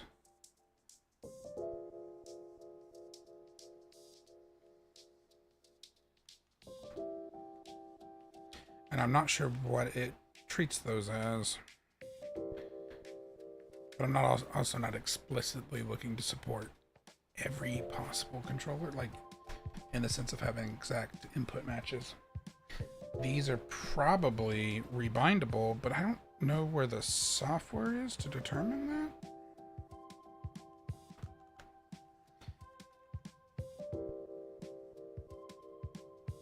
Because it's got like a profile thing, unless the profiles determine that.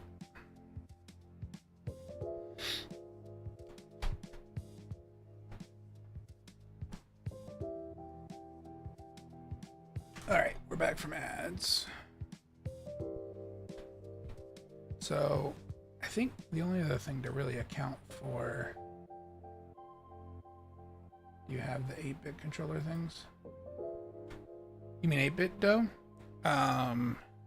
So I have this one that's like an Xbox controller, technically. It uses the Xbox layout, although it has the plus and minus icons up here, which are more of a switch thing, and it has some additional buttons. And yeah, I mean, it's pretty good. I do have some of their other controllers. Like I have, they're not in here, but I have some N64 controllers that they made. And they come with like an adapter to use on the N64, so they're wireless. So that way I don't have to like have a cable. But they also come with a USB, so technically you can use them on your computer, and they're like Bluetooth, I think, technically. And then I think I have GameCube ones as well somewhere too. I do actually use this quite a bit. But I also have, in terms of, because I mean I have a PS5, but I have a PS5 controller that I keep in here for my computer. I do find that a lot of the Sony games seem to be built with a very specific, because you hold the controllers differently, right?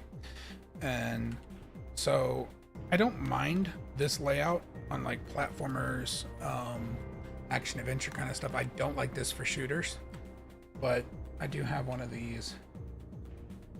I have like a million different Xbox controllers. I got this guy.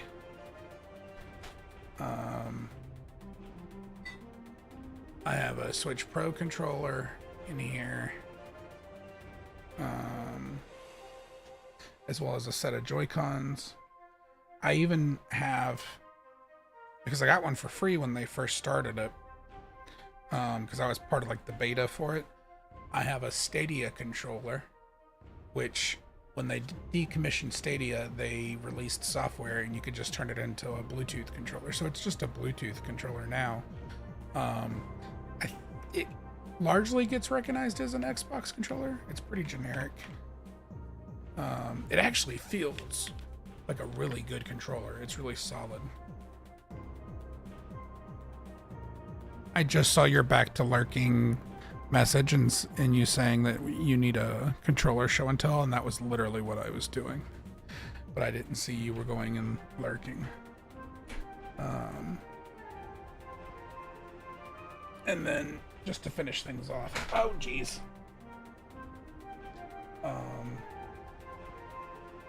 Of what I have in this room, I have one of the Xbox Elite controllers, the big like heavy metal ones, but this is part of like the second generation ones. And I think it's got a bit of stick drift, so I haven't really been using it. So I have a lot of controllers.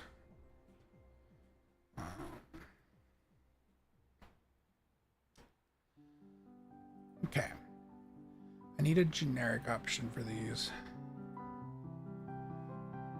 So I think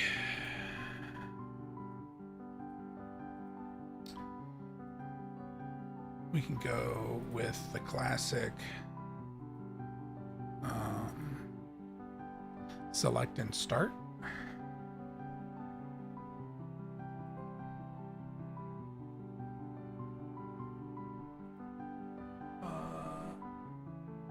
Select was on the left, right?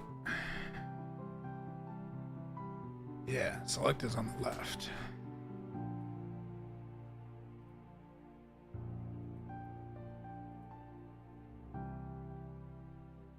Start.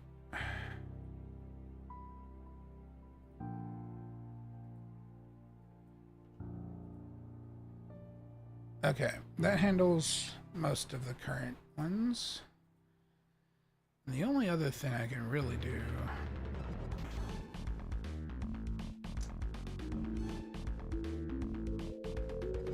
see, these are for the Steam controller, I'm pretty sure.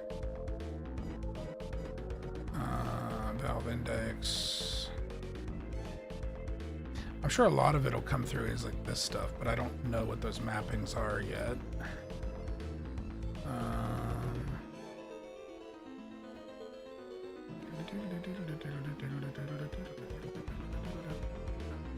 PS4 touchpad access.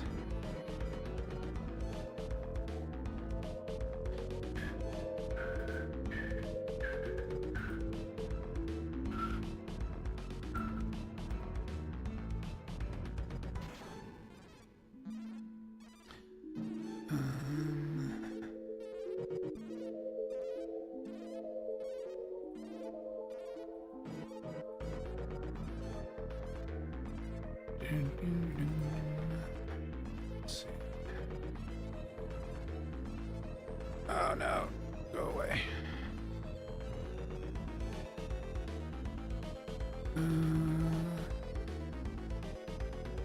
Dual shock. No, the symbol.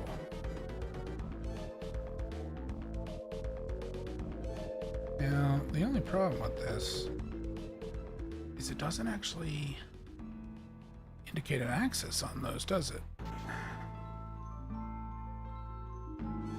Probably because it's for the button on them. Because don't they click? They click in, right? Yeah, it's technically a button as well.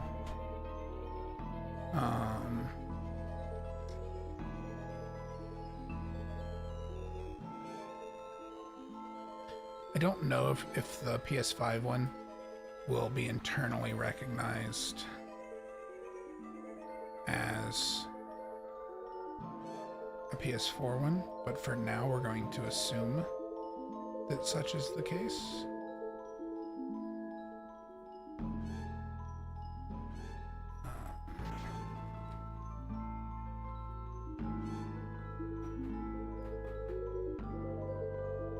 Because I can distinguish between them, but the console is not going to be able to, or the whatchamahoots is not going to be able to.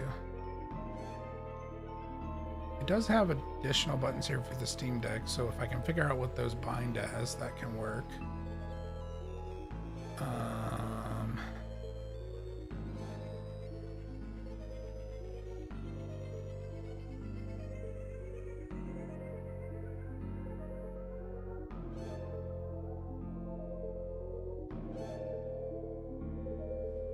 My back. I had to stretch that out.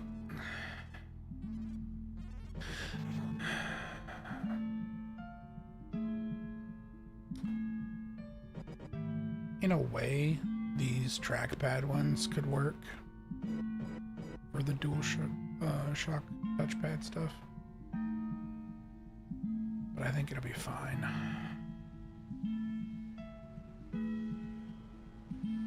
I don't actually don't really know. And maybe the DualSense one touches down it and the DualShock does not. I don't have a DualShock to hand. Because I noticed that it has touchpad button accesses, but it doesn't have like the touchpad as an actual like binary button. So that's interesting. Now we have keyboard keys to do, which is a goddamn nightmare. And I hate it.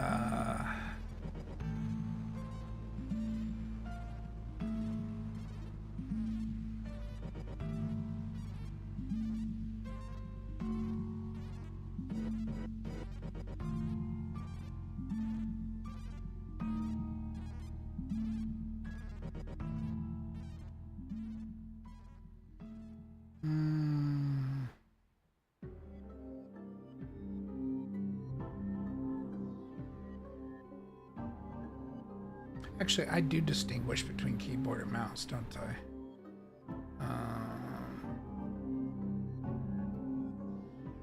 You know what? Let's get mouse over with first, because there's fewer of them.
Alrighty.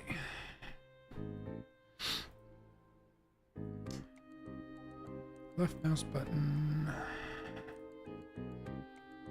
That's going to be our... Why does it do button 2 versus right click?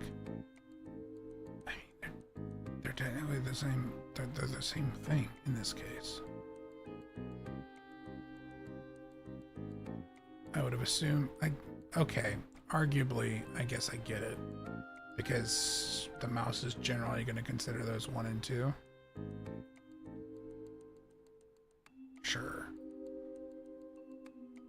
I suppose that is technically correct.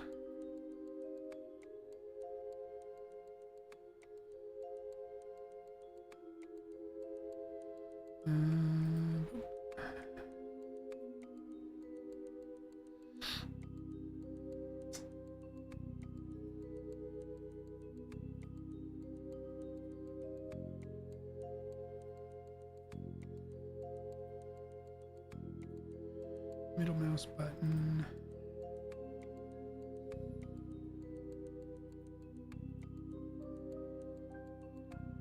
Now, I am unclear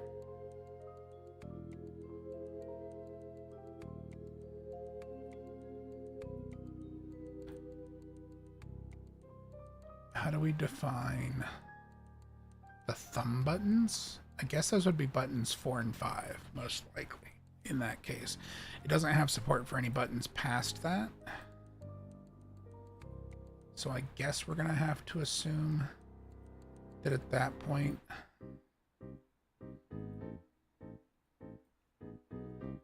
it serves the mouse 4 and 5.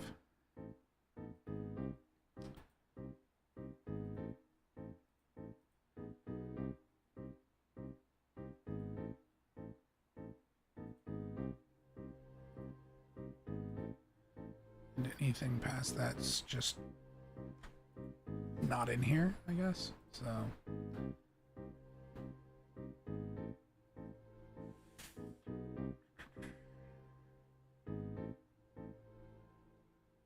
although in my experience, well, because like I guess, so I have 2 on this mouse.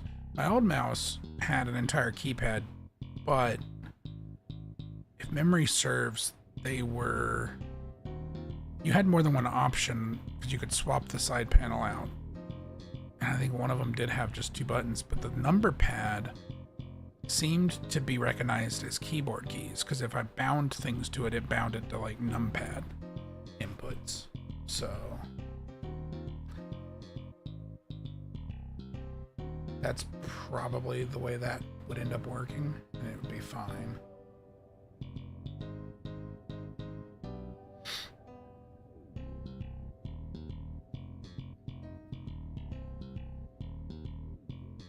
So the mouse is set up. I hate it. I hate it. It's gonna be awful.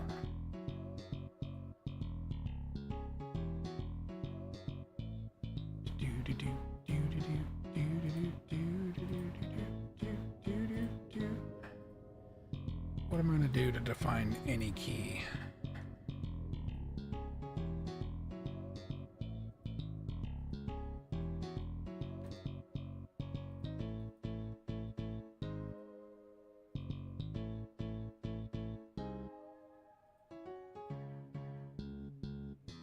Were you kind enough to... You have an empty keycap.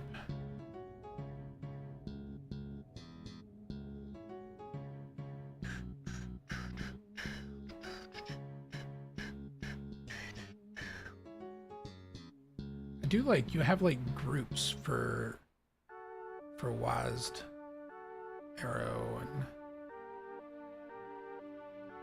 so that's kind of cool.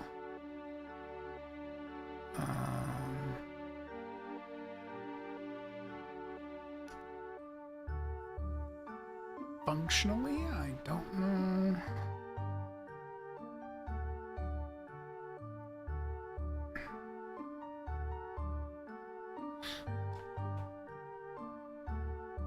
That would probably have to be a very unique scenario for that one.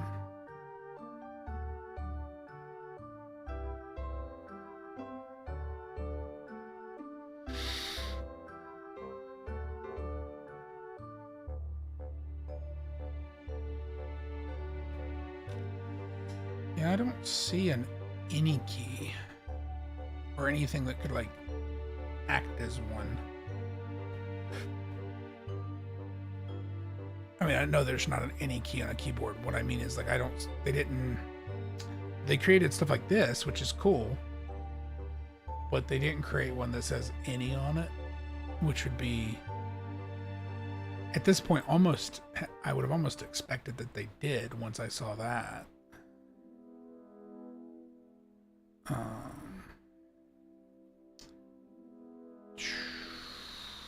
guess we'll treat it as an empty keycap for now.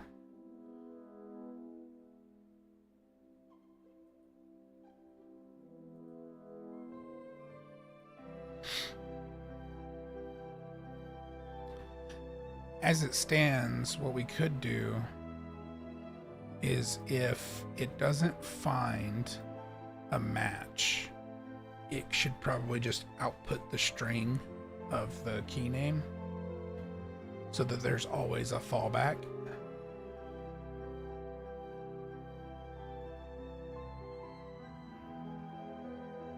Because like, at a glance, I think I'm going to run into the same issue I did with the icons, where there actually isn't one made for every key on a keyboard. At least not on a full keyboard layout.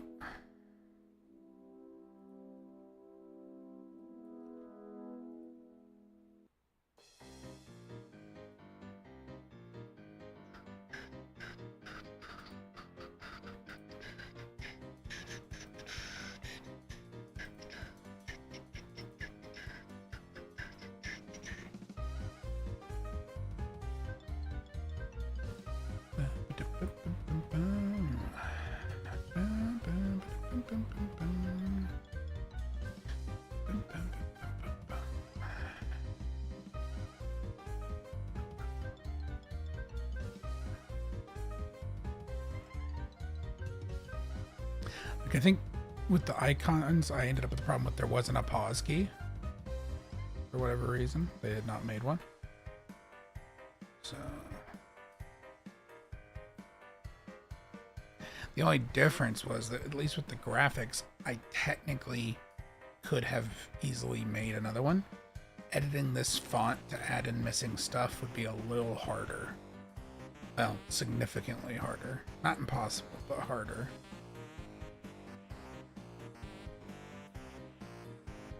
Caps lock.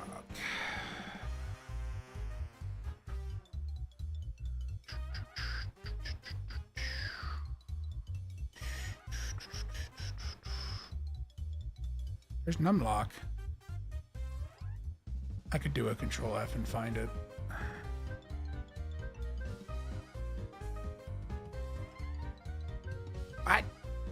What? What do you mean? How are you gonna have all the... You're gonna have print screen, which my other thing didn't even have, I think.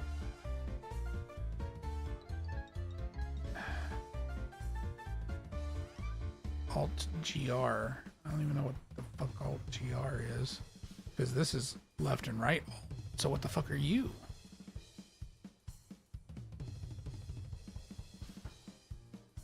I mean, I don't know anybody that binds anything to caps lock, to be fair. Oh no, it's right here in front of my face. Oh my god. It's blind.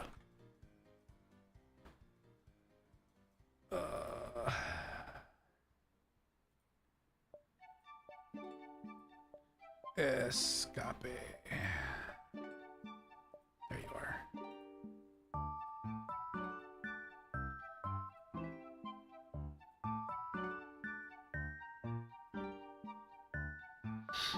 Spacebar. Where you at? Nope, that's backspace. Space.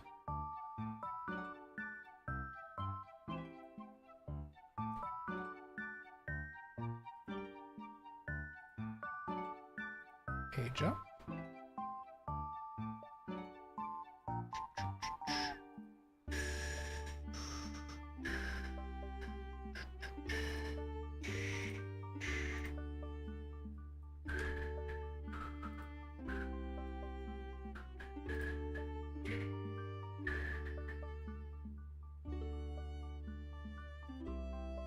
Page down.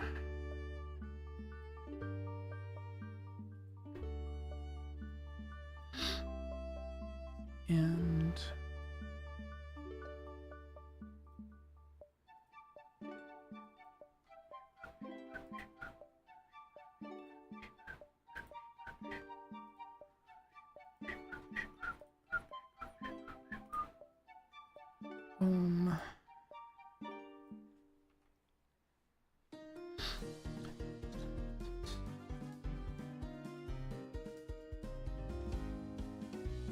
left.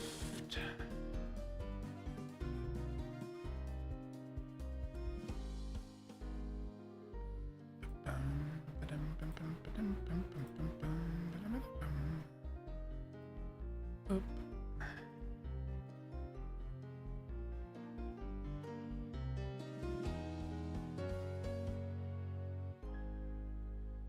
Bum, bum, bum, bum.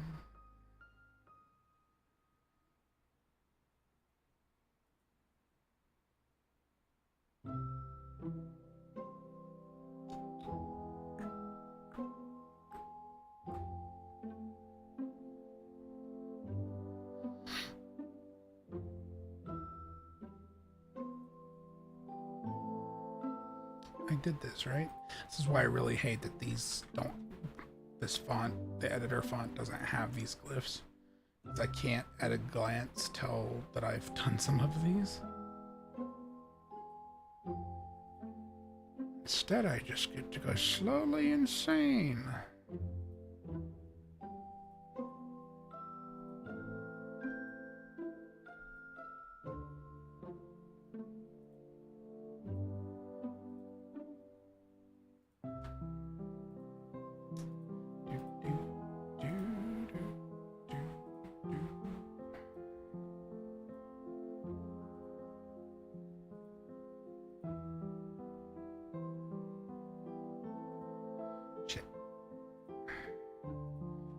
Insert.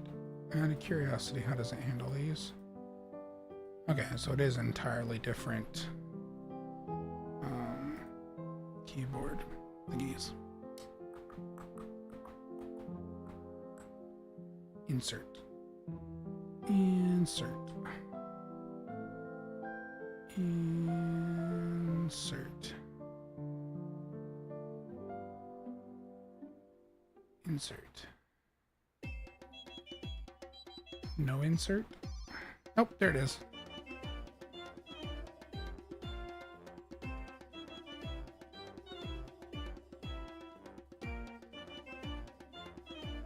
Again, I could control F these probably, but I don't want to.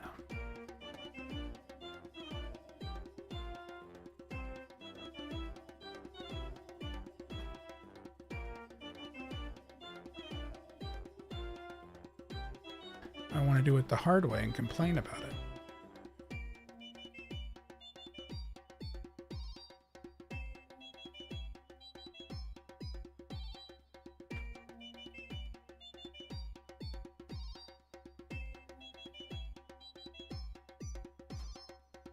Oh god, it's number key time. Thanks, I hate it. Oh, well, at least it seems like they were sensible and maybe used actual numbers for those. That would make life a lot easier if that was the case.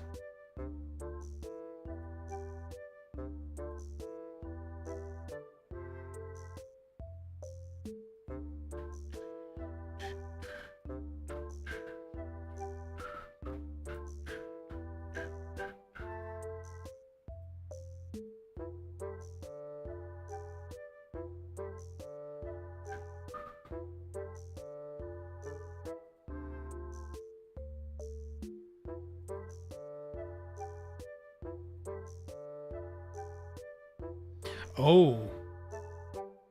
No, they didn't. Those are not regular numbers. They're weird glyphs. Great. Cool. Because I was like, oh, I can speed through this, but no, those are not regular. Because that's what it copies and pastes. And that's what happens if I hit 2. So that does not work. It has to specifically be that glyph. But visually, it at least shows up correctly. So I suppose I have that going for me.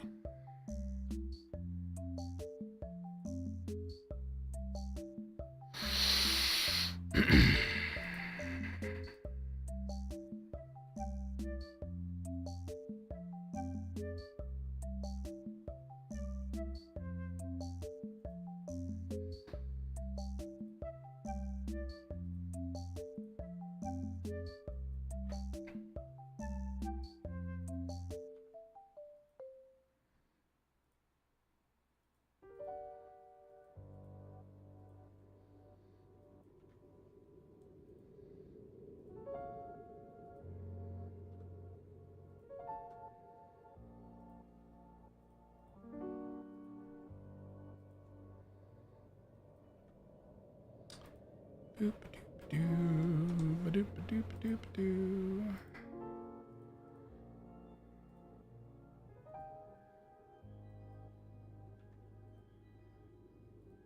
All right, and 8.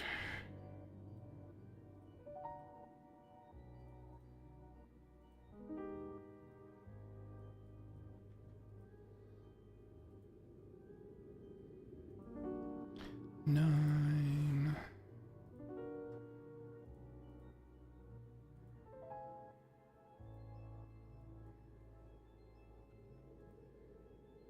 Cool. That gets those done. Now we got A.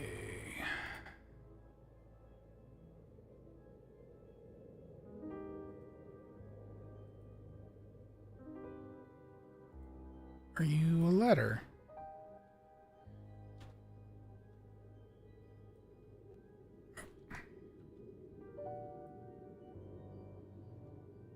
Of course not. It's another special character that just happens to look like the letter.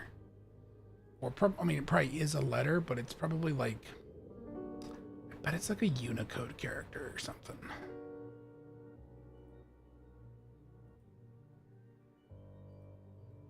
Like it's not the one you type with is basically my point. So I don't get to do this the easy way.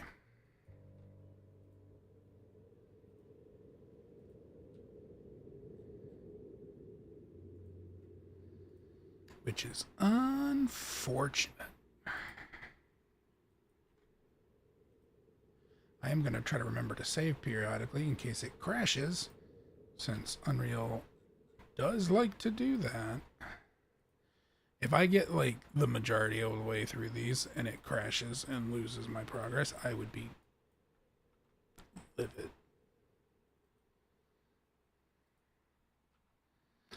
I do believe. Oh, how dare you, Spotify?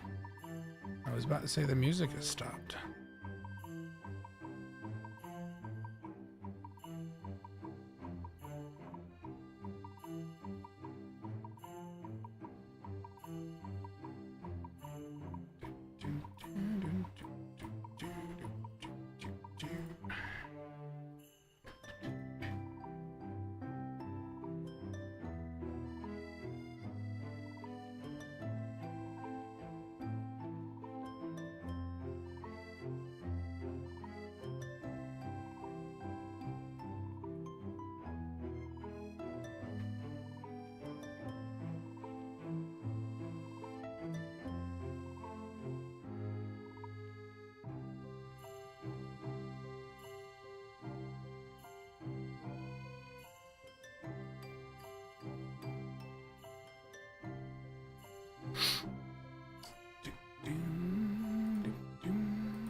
Shit.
Yes.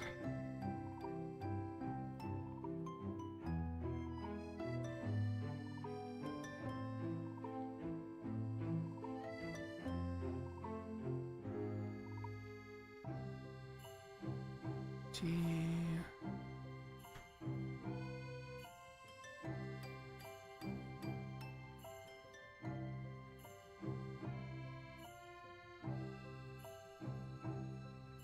U.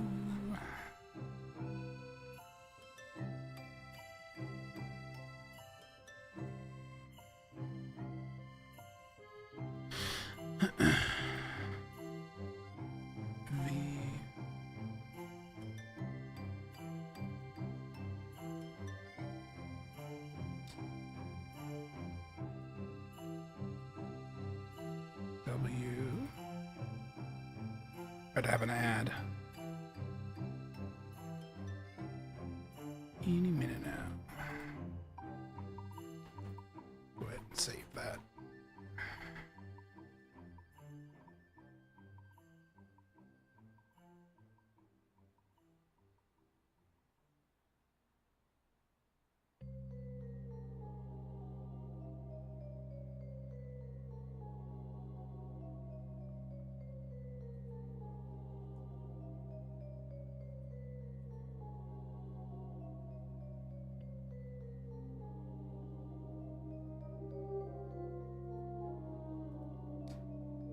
Come on, Bezos, run your ad.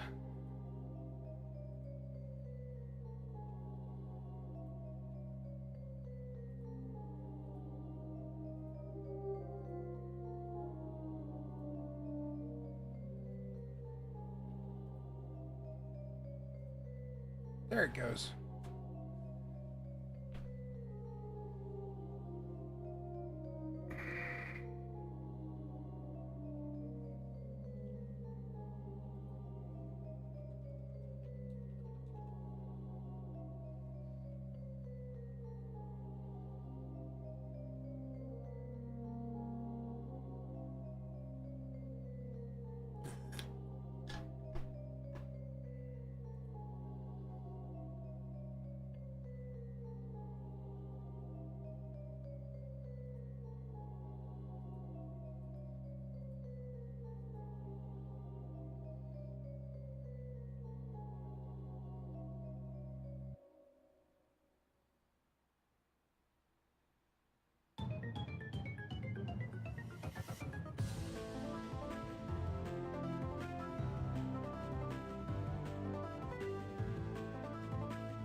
Let's see.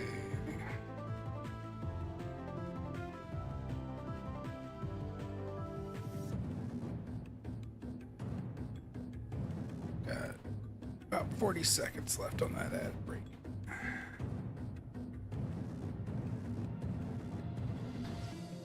Doom, doom, doom, doom, doom, doom, doom, doom, doom.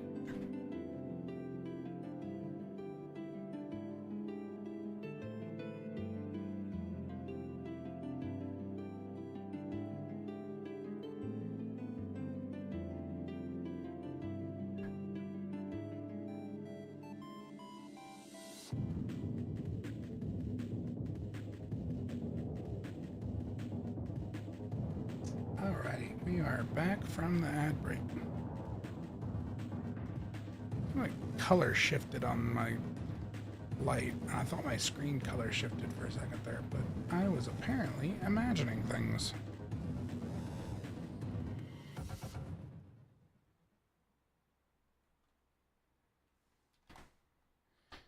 I was about to jump the alphabet there.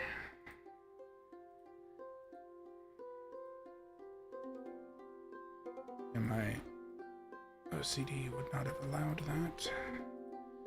Would have been very upset with myself for it. Alright. So that's A through Z. As fucking tedious as that was. Numpad. No!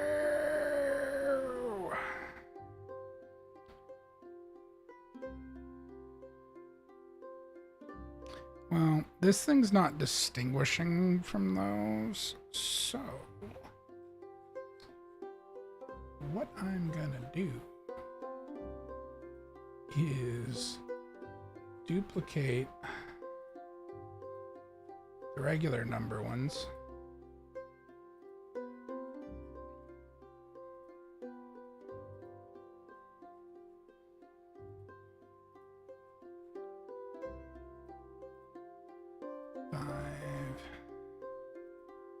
Six, 7, 8, 9. And then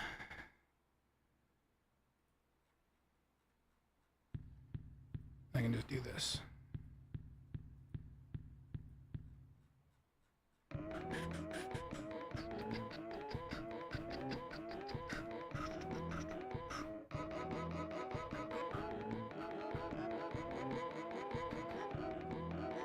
Num 3, num 4, num 5, num 6, num 7, num 8, and num 9.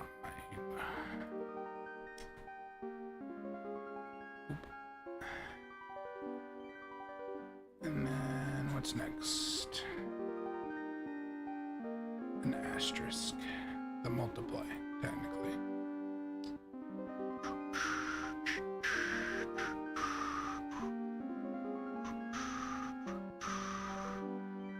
Yeah, it doesn't distinguish between any of the number pad stuff at all. That's fine. Bum, bum, bum, bum.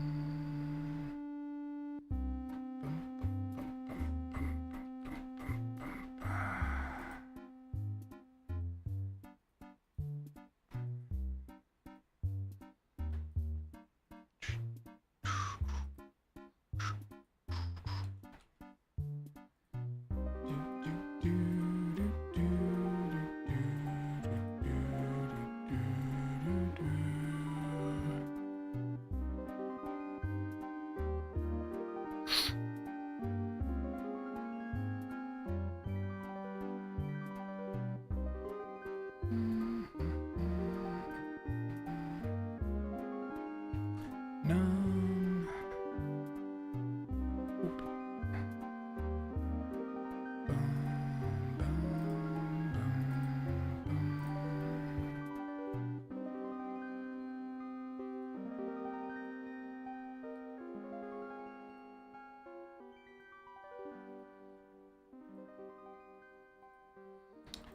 Backslash.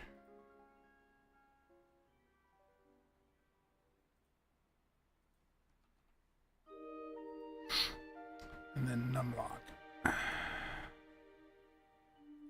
Boop. Boop. Boop. Alright, what's next? Oh, numlock wasn't even technically the next one. Well, that's embarrassing. Did they bother with the function keys? Okay, they did. Cool, they're right here.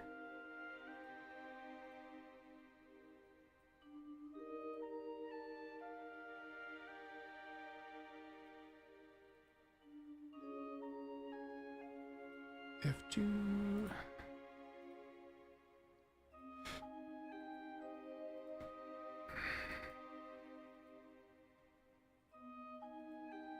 F3.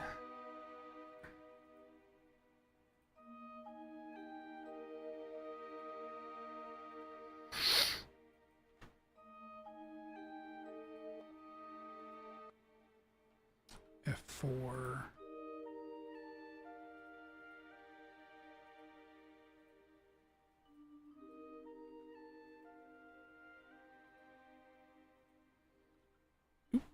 F5.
what's next on the keyboard? Did numlock, so scroll lock. Is scroll lock in here? Anywhere. Unlock. Scroll lock. There it is.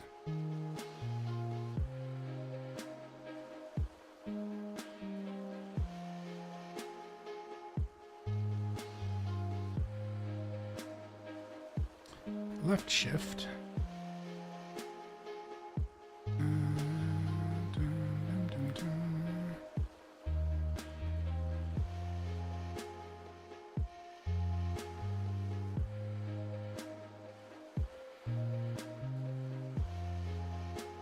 Right shift.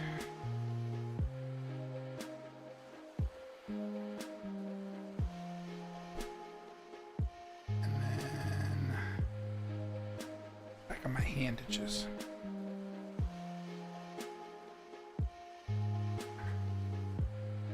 Why is it back in my handage? Must have a bug bite. Let's see. Left control.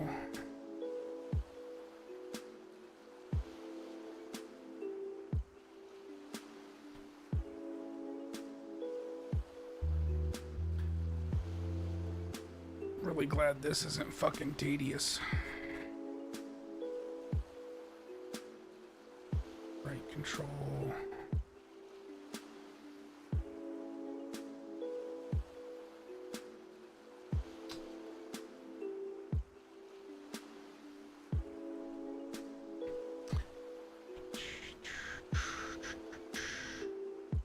There's a part of me that's like sitting here and debating if I could have used the JSON that they included with the font. They had a JSON file that had all this information for each icon like broken down into a row or a part of the file. But some of these I'm reusing across multiple keys, so I would have still needed some kind of definition. Like if all the naming was the same, I could do a search on the name and each time it matched up it would pull it from the JSON. But I don't think that's gonna would work because like I'm for numpad, for instance, I'm just pulling the numerical ones. So I would still have to have that defined in some way, and so I don't think that would work.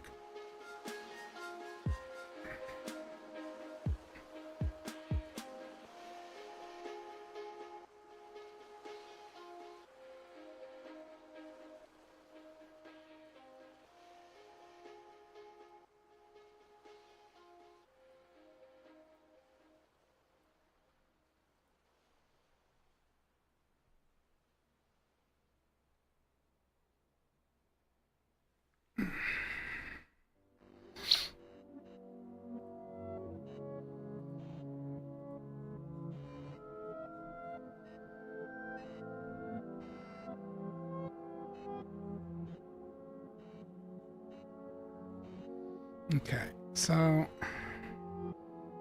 command is, I believe, the equivalent of this super key. Weird that they call it that. That must be something that's common on other keyboard layouts or something.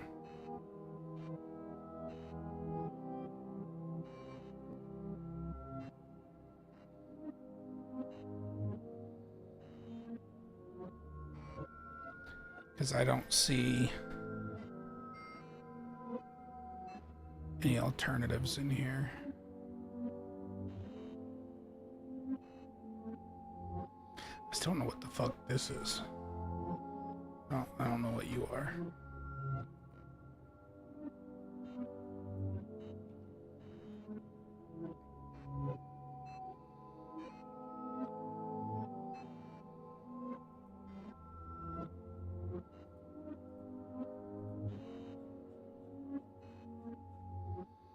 The thing is, it comes up with a right command as well.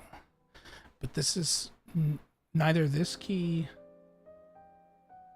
nor whatever the fuck this is do a left right the way these guys do.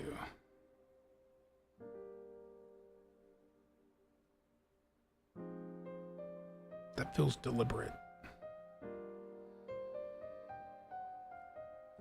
So, I don't know.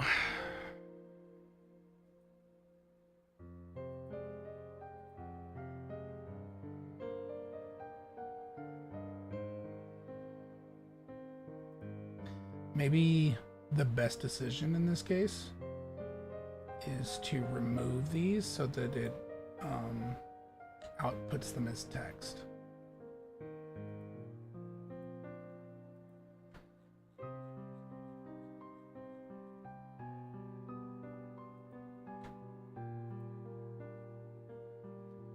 Semicolon.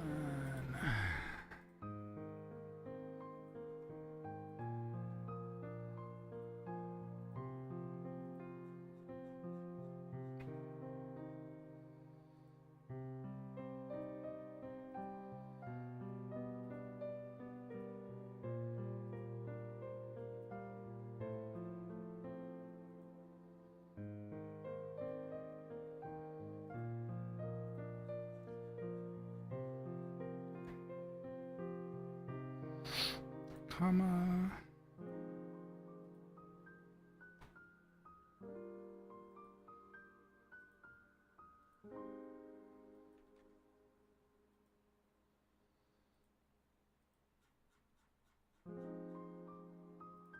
Hyphen.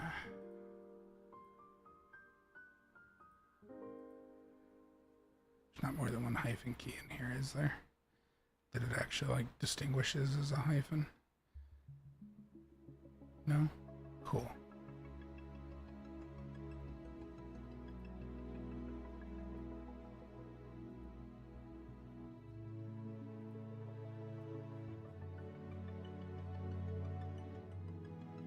Underscore.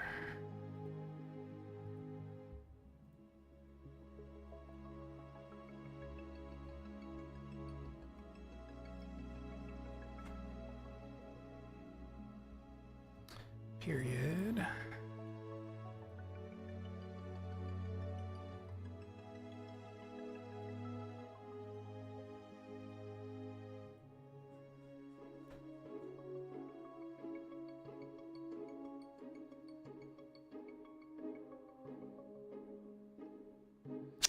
Slash must be forward slash.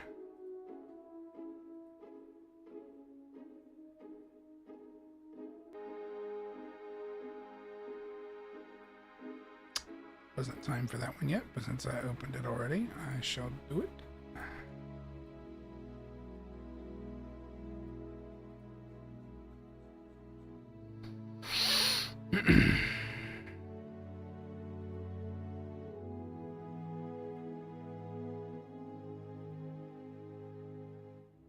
Tilde.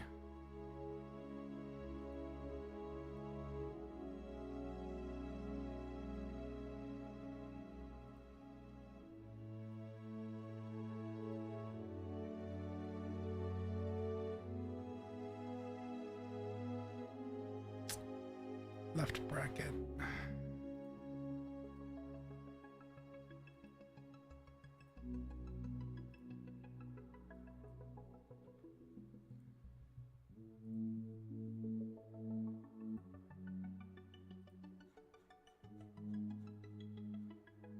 Right bracket.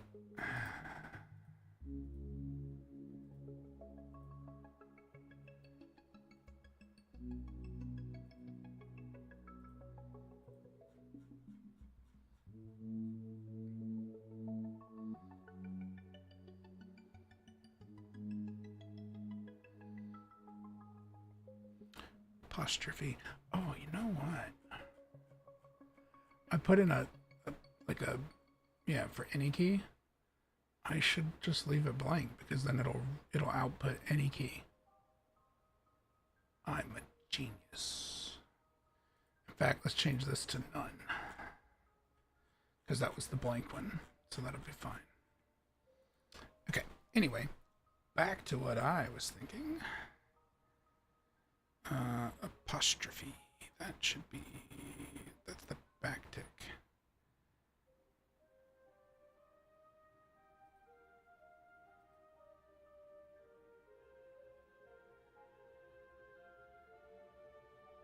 Which one does it actually consider the...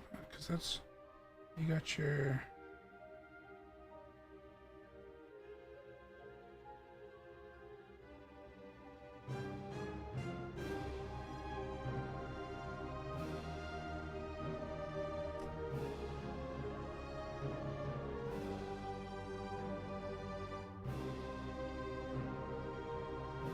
Should be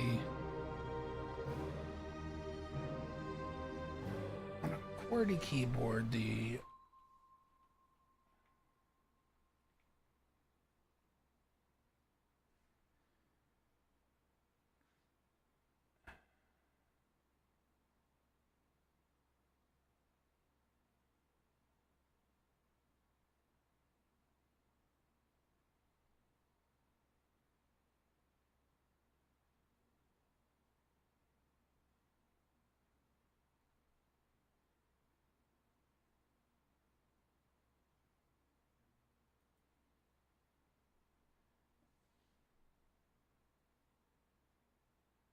yeah.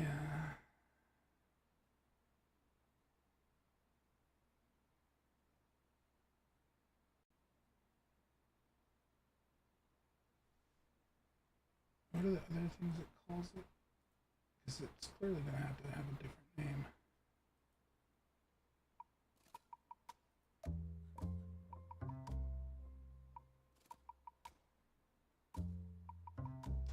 It must be what the key has as a backtick. Because, like, it's exactly what it looks like. I just don't know why it chooses to call it a backtick. That's weird to me.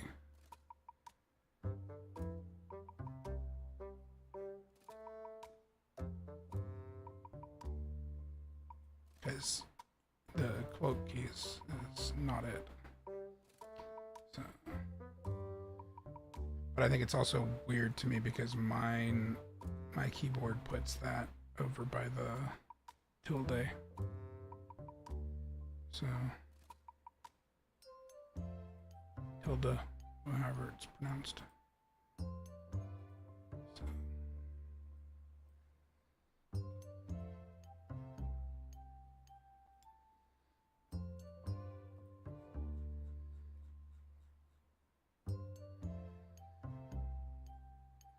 Just so strange, because like it could have said tilde here, tilde, but it chose not to.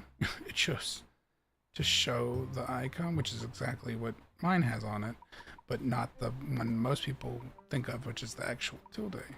It's really weird.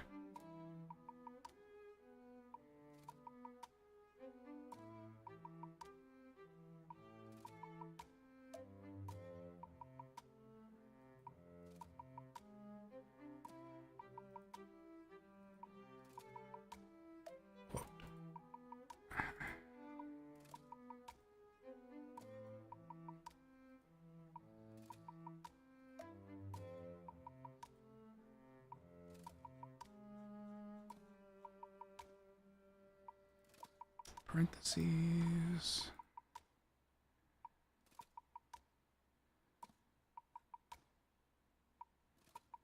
You know, there it is. Open parentheses.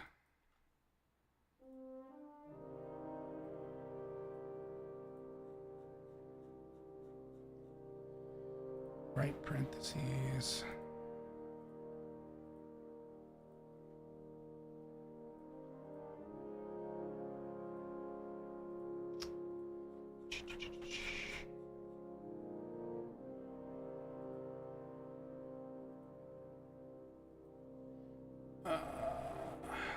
Let's see.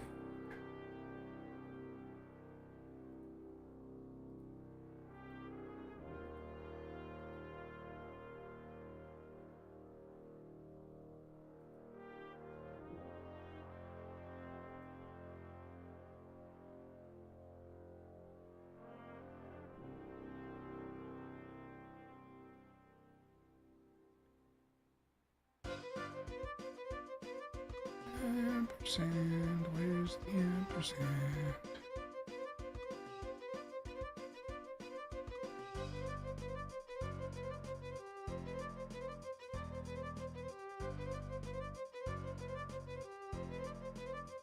I don't see it.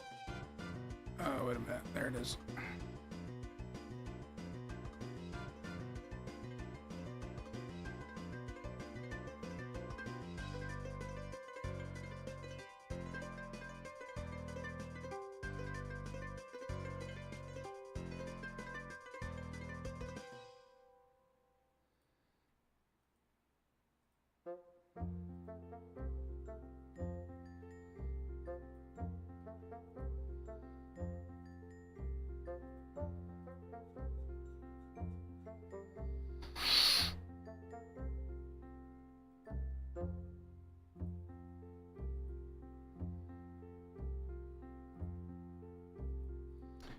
Keep caret key, and then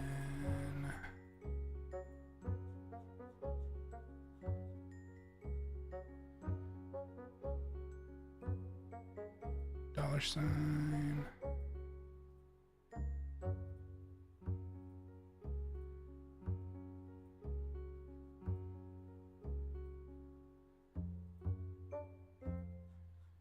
Do do do do do do do do do do do.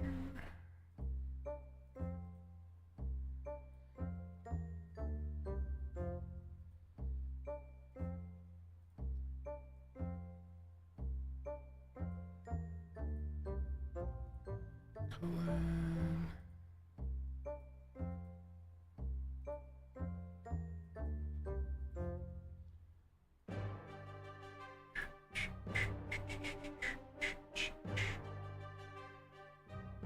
Now, I don't think it's going to have any of the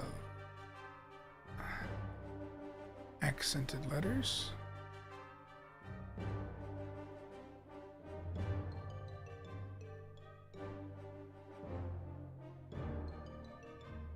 It does not.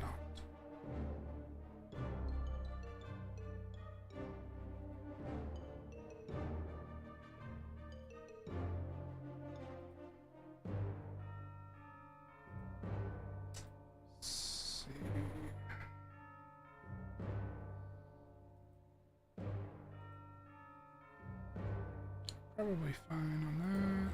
Yeah, that's all index stuff.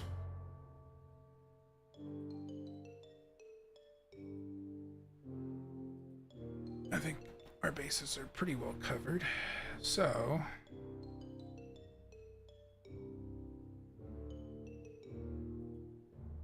need a variable.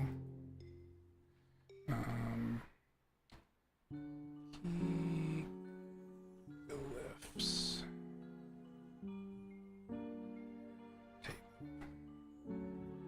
It needs to be a data table.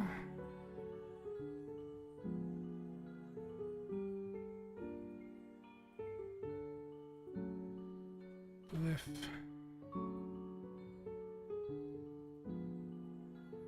Cool. And then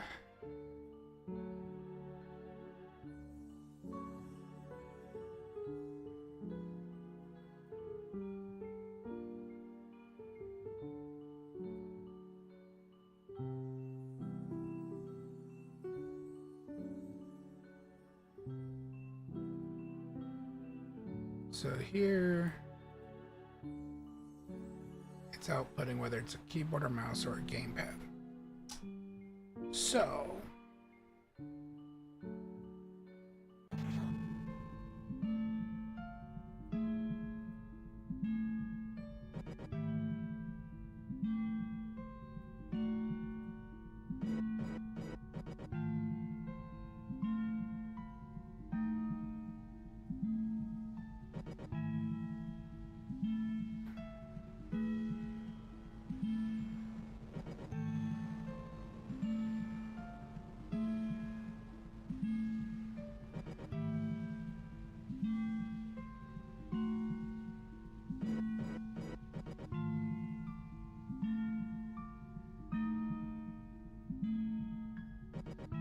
oop, you typed it wrong, Amber.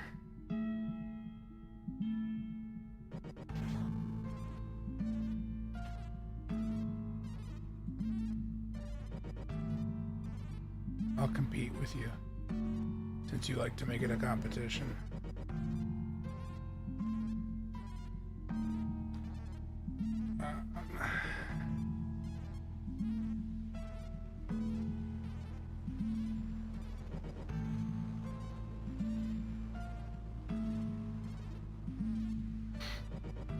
Okay. So...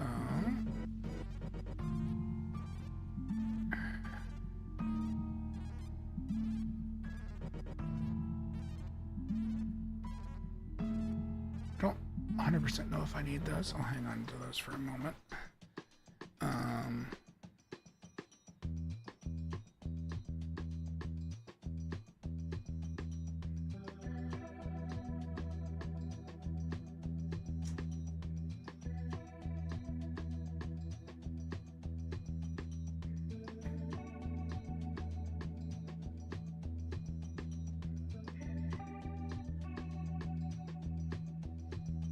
I won this time.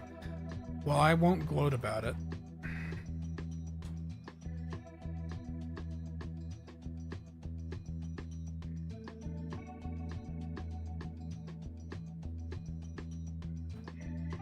Switch.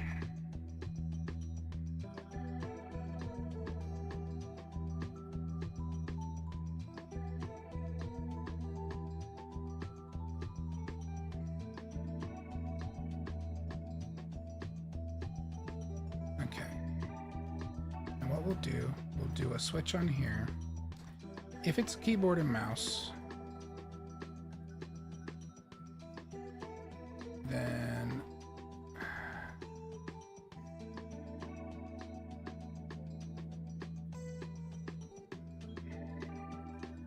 Oop.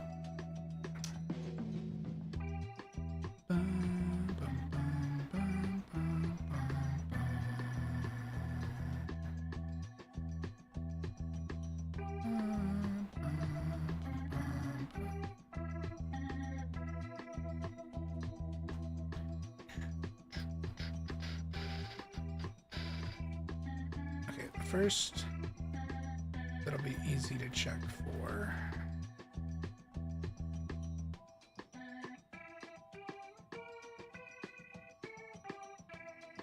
We'll just have it do keyboard first. And then,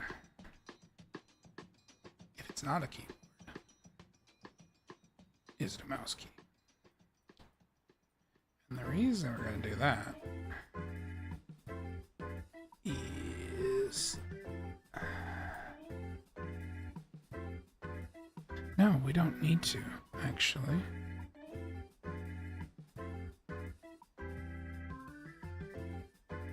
Right. I specified them as keyboard and mouse, but I don't actually have to. I only have to care about the device if it's a gamepad key.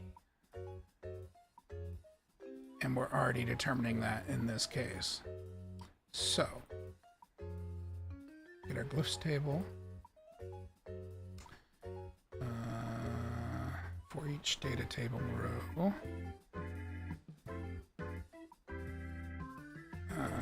Break. Input. Go. Key glyph. Key glyph. So it's going to break on the key glyph.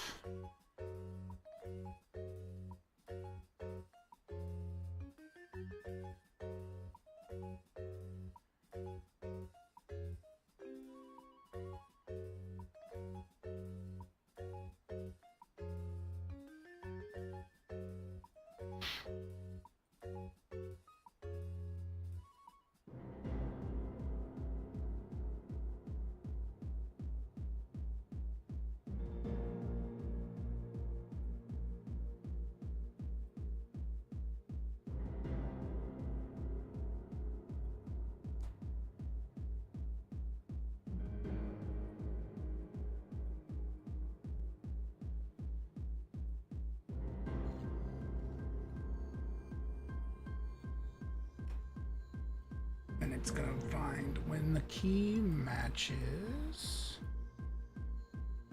our key from here.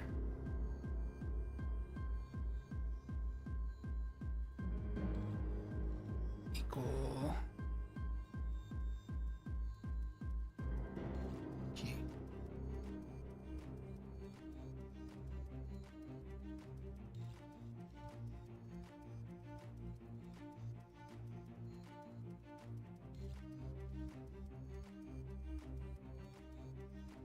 And if it is successful,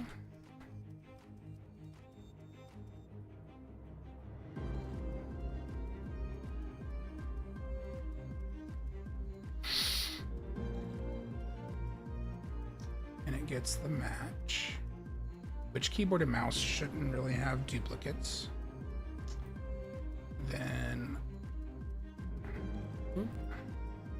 we can set this with the glyph string.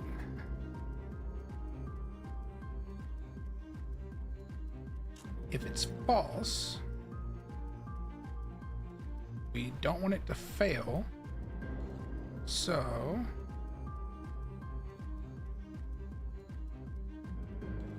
we shall pull from this.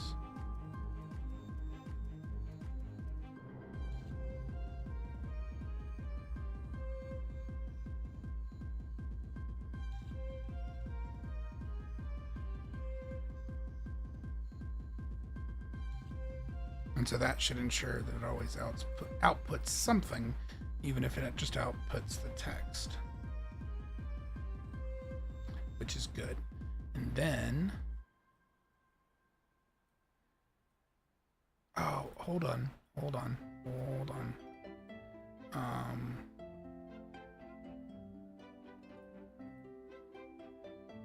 Fudge.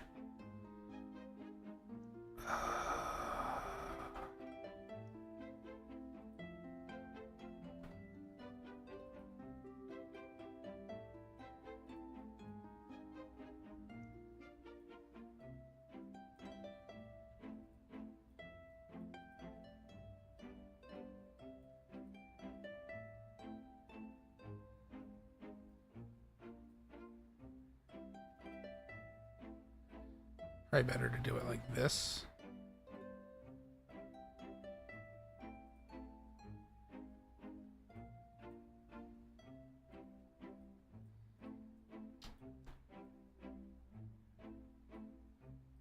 Because we're not doing a true output on this guy. There's no output set on this. It's a pure call. I mean, it's not a pure call. It's a macro, but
I'll just do this over here.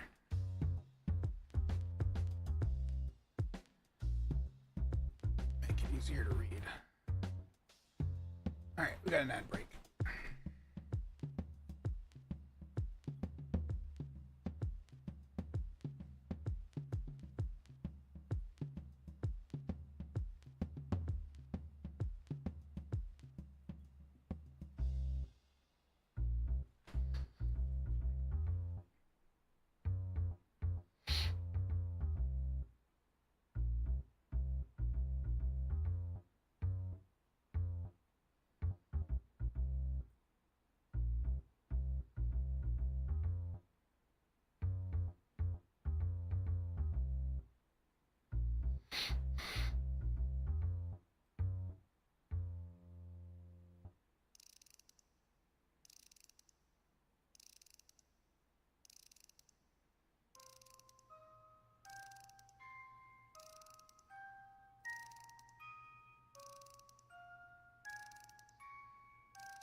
All right. I think we are back from ads.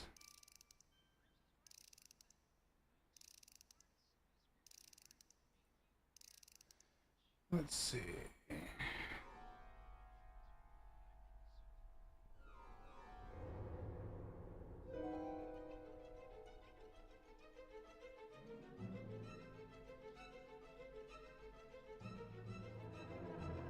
All right. Let's see here. Okay. So that handles that it has a fallback so that it just gets the display name if there's not an icon. And then, or not a glyph. For gamepad. Gamepad's where it gets complicated because we want to try to figure out which one they're using. And for that, we need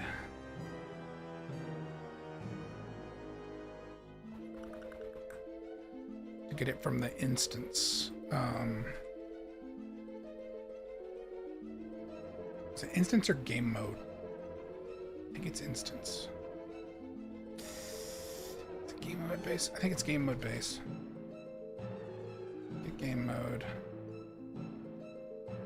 Get controllers.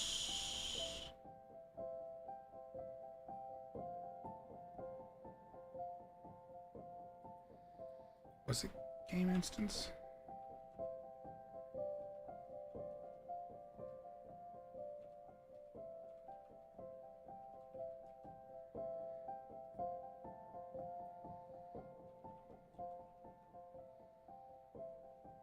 No.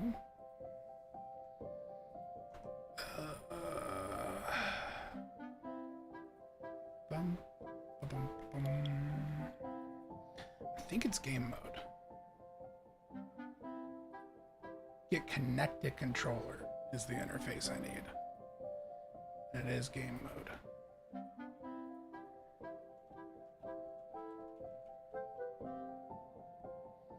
Oh, it's right in front of my face.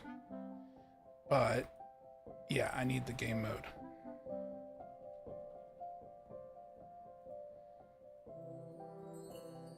Cool. So, if it's a gamepad, then it should be returning a brand. And that means we can do a slightly different loop.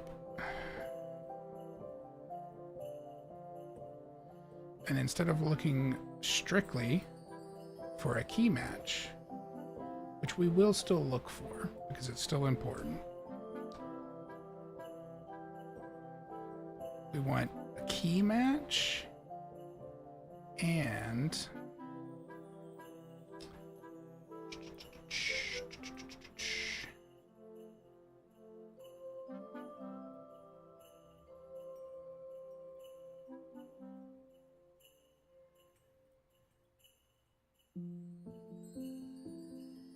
body. We'll make this an AND Boolean. Oh god, it reorganized itself and it's awful. We need this. An enum equals to controller type.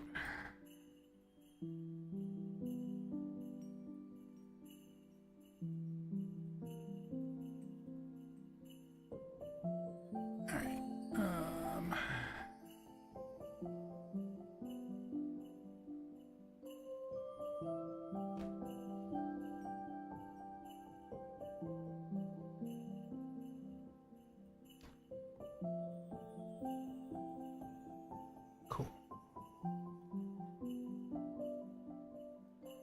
So in this case, we're hunting for these.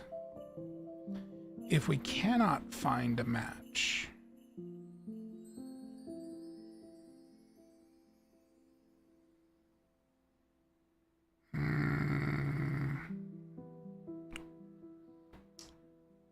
I've made a mistake up here.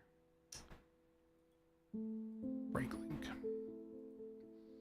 Um,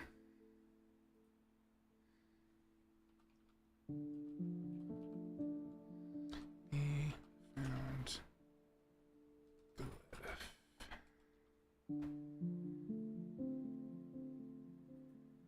Boolean.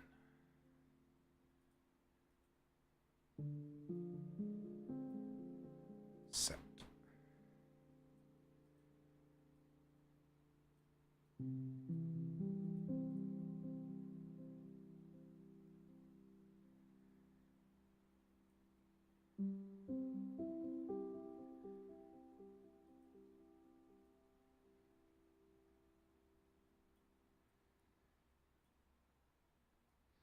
I need to probably initialize this as false before all this starts.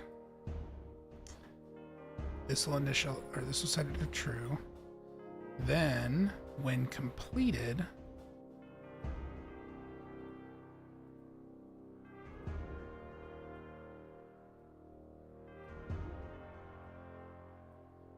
check if it found a glyph.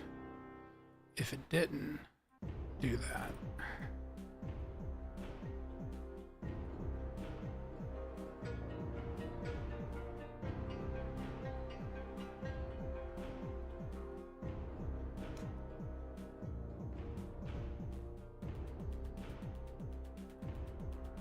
So I need something similar.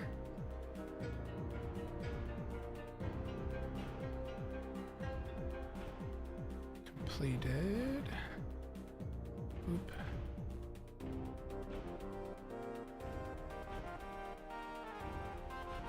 Okay, that sets that. And then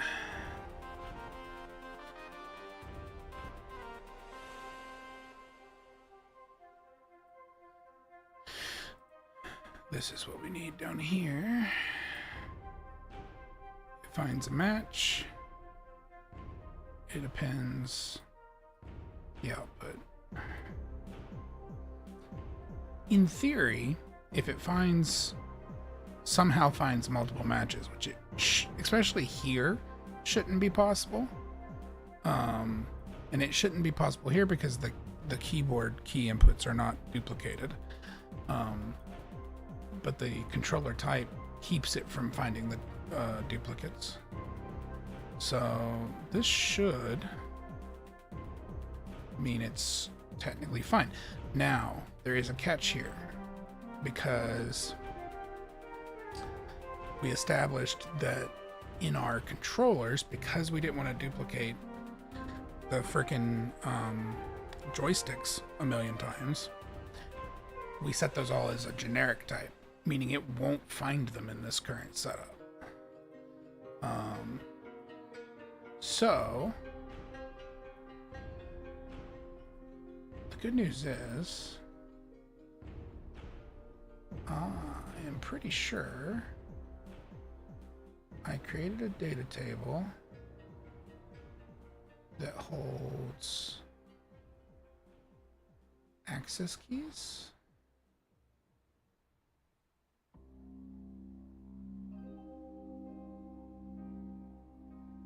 I thought I did. Defaults.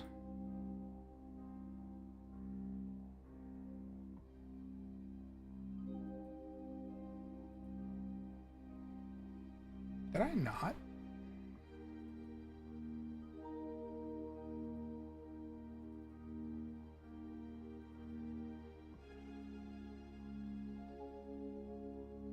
Wait, isn't there? No, I don't even need to do that.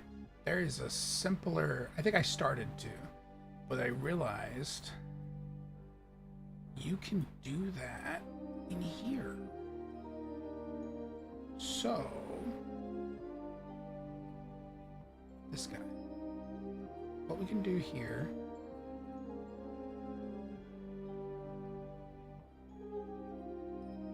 is just off of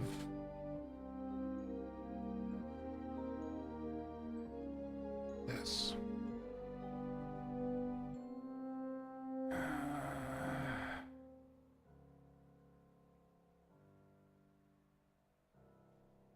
what it is? I don't really need that. I thought there were, for sure it was a... I think it's this guy. But there's button access versus this. I thought there was...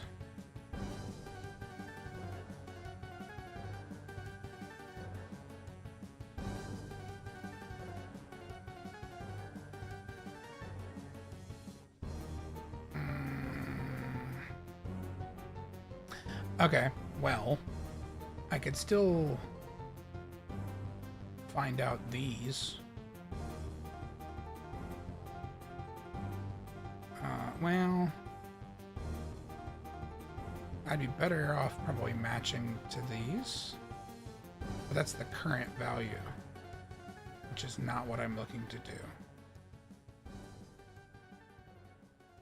I'm looking to figure out...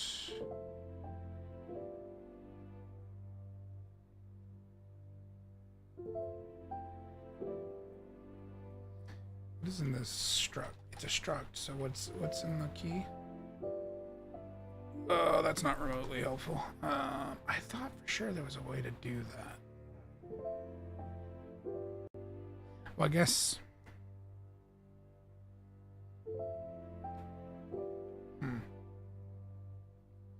Oh, you know what I did?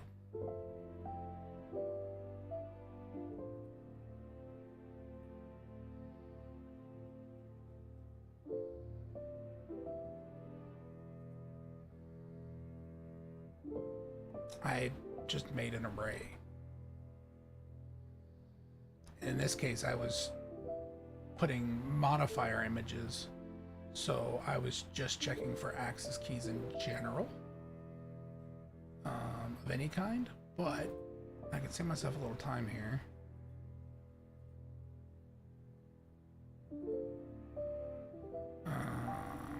I don't care about these.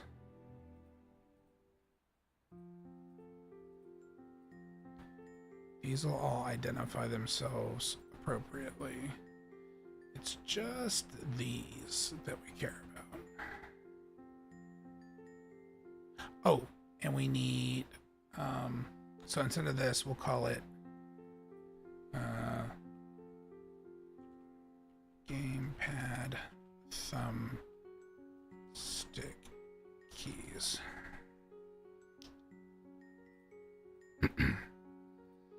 Because we still need the buttons, because those are also generics. Cool. Because we weren't just looking for access keys in this case. Boop. All right, so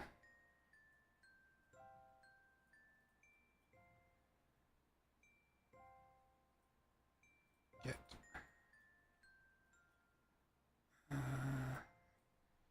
is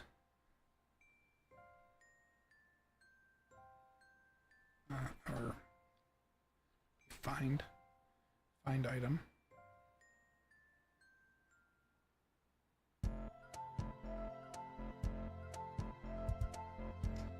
Find,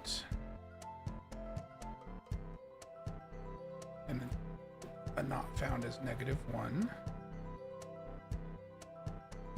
So we just need to see if this is at -1. We don't so much care which one it is.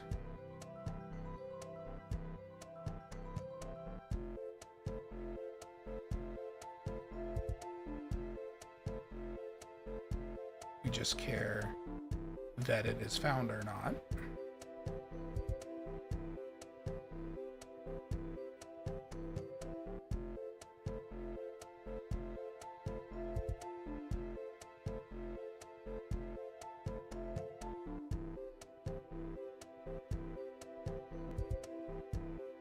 And we need it to be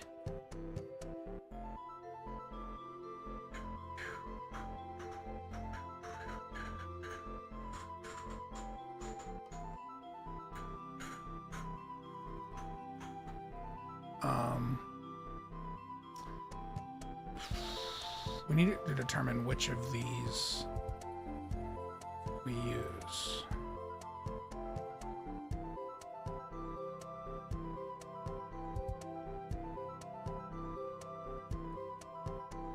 Can you switch on a binary? Not really. No. Okay. So if that's the case,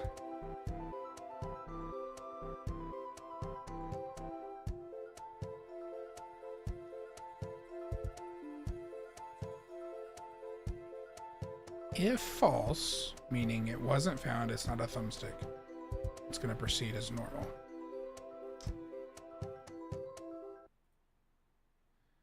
Otherwise,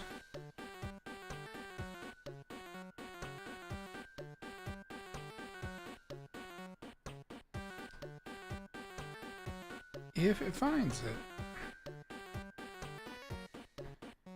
then what it's actually going to be matching this to is generic.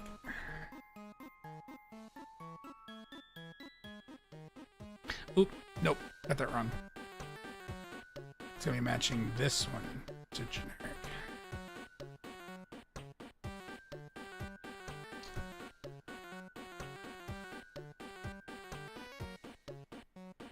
To find its match. And it still wants the key match.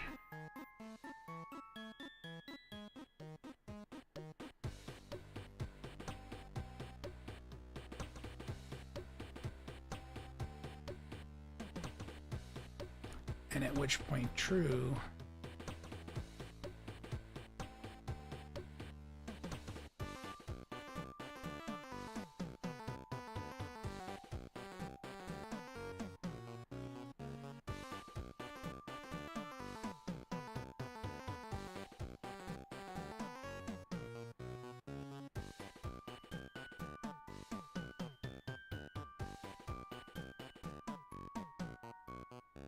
I think this works.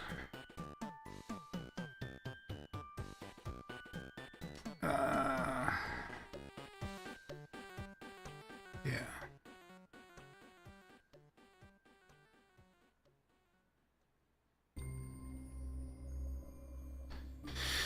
Okay.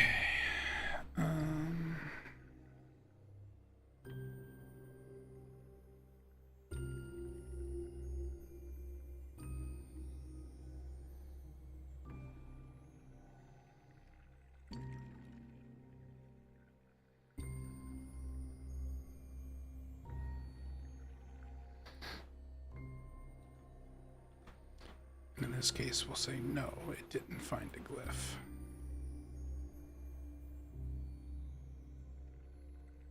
Which it's already set, but we want to make sure it's not set.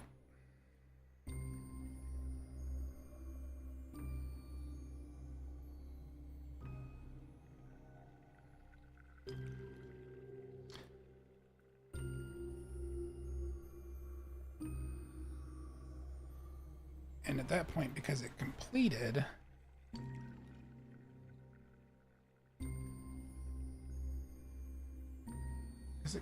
its loop, we should probably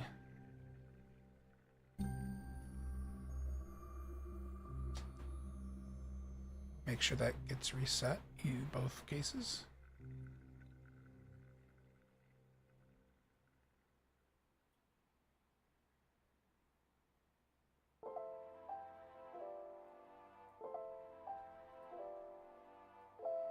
Shouldn't be necessary because we reset it at the start, but that way we make sure it stays set.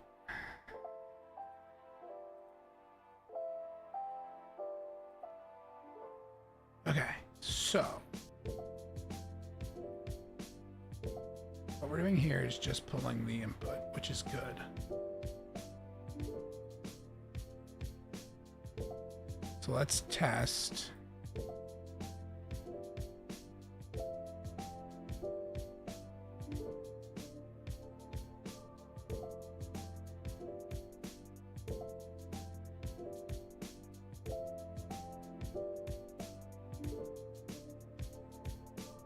use space to jump. I mean, it's tiny. I have to work on the font size, but that's what it was supposed to show. Which isn't even a bound button right now. Doesn't do shit. That's fine. That's just what I told it to show.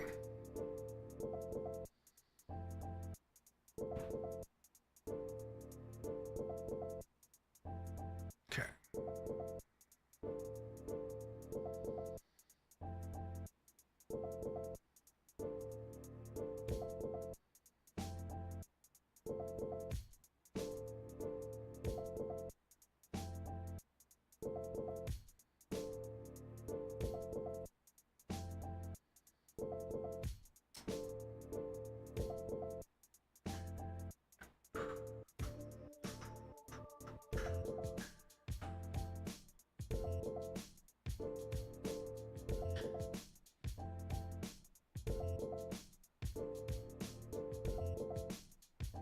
This is probably what I was thinking of, but all that lets you do is get the mappings to an action, an axis action. It doesn't actually get you whether or not the key itself was an axis, which ultimately wasn't what I needed. I just needed to know, was it one of the thumbsticks? So what I did ended up working better for that.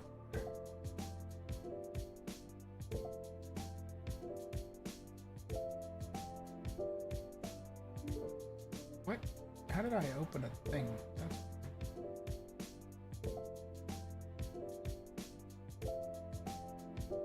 Okay.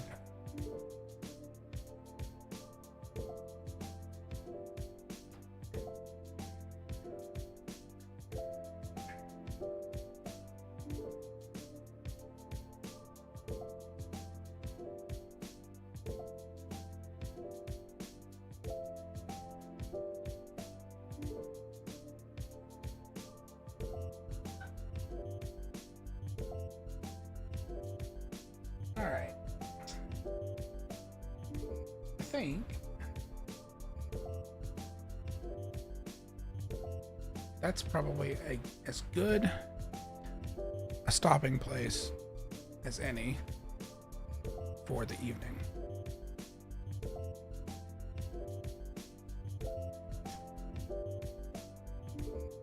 So, with that in mind,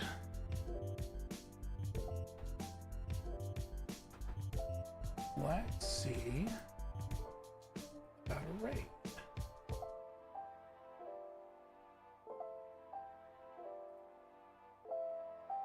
Thanks for hanging out and lurking, Amber.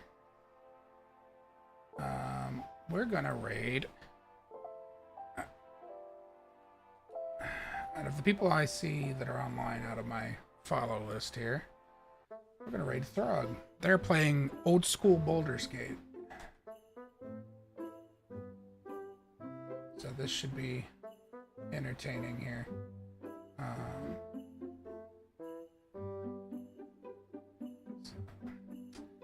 Hope everybody has a good night. I will be back for games tomorrow. Probably Dune, but who knows. Bye.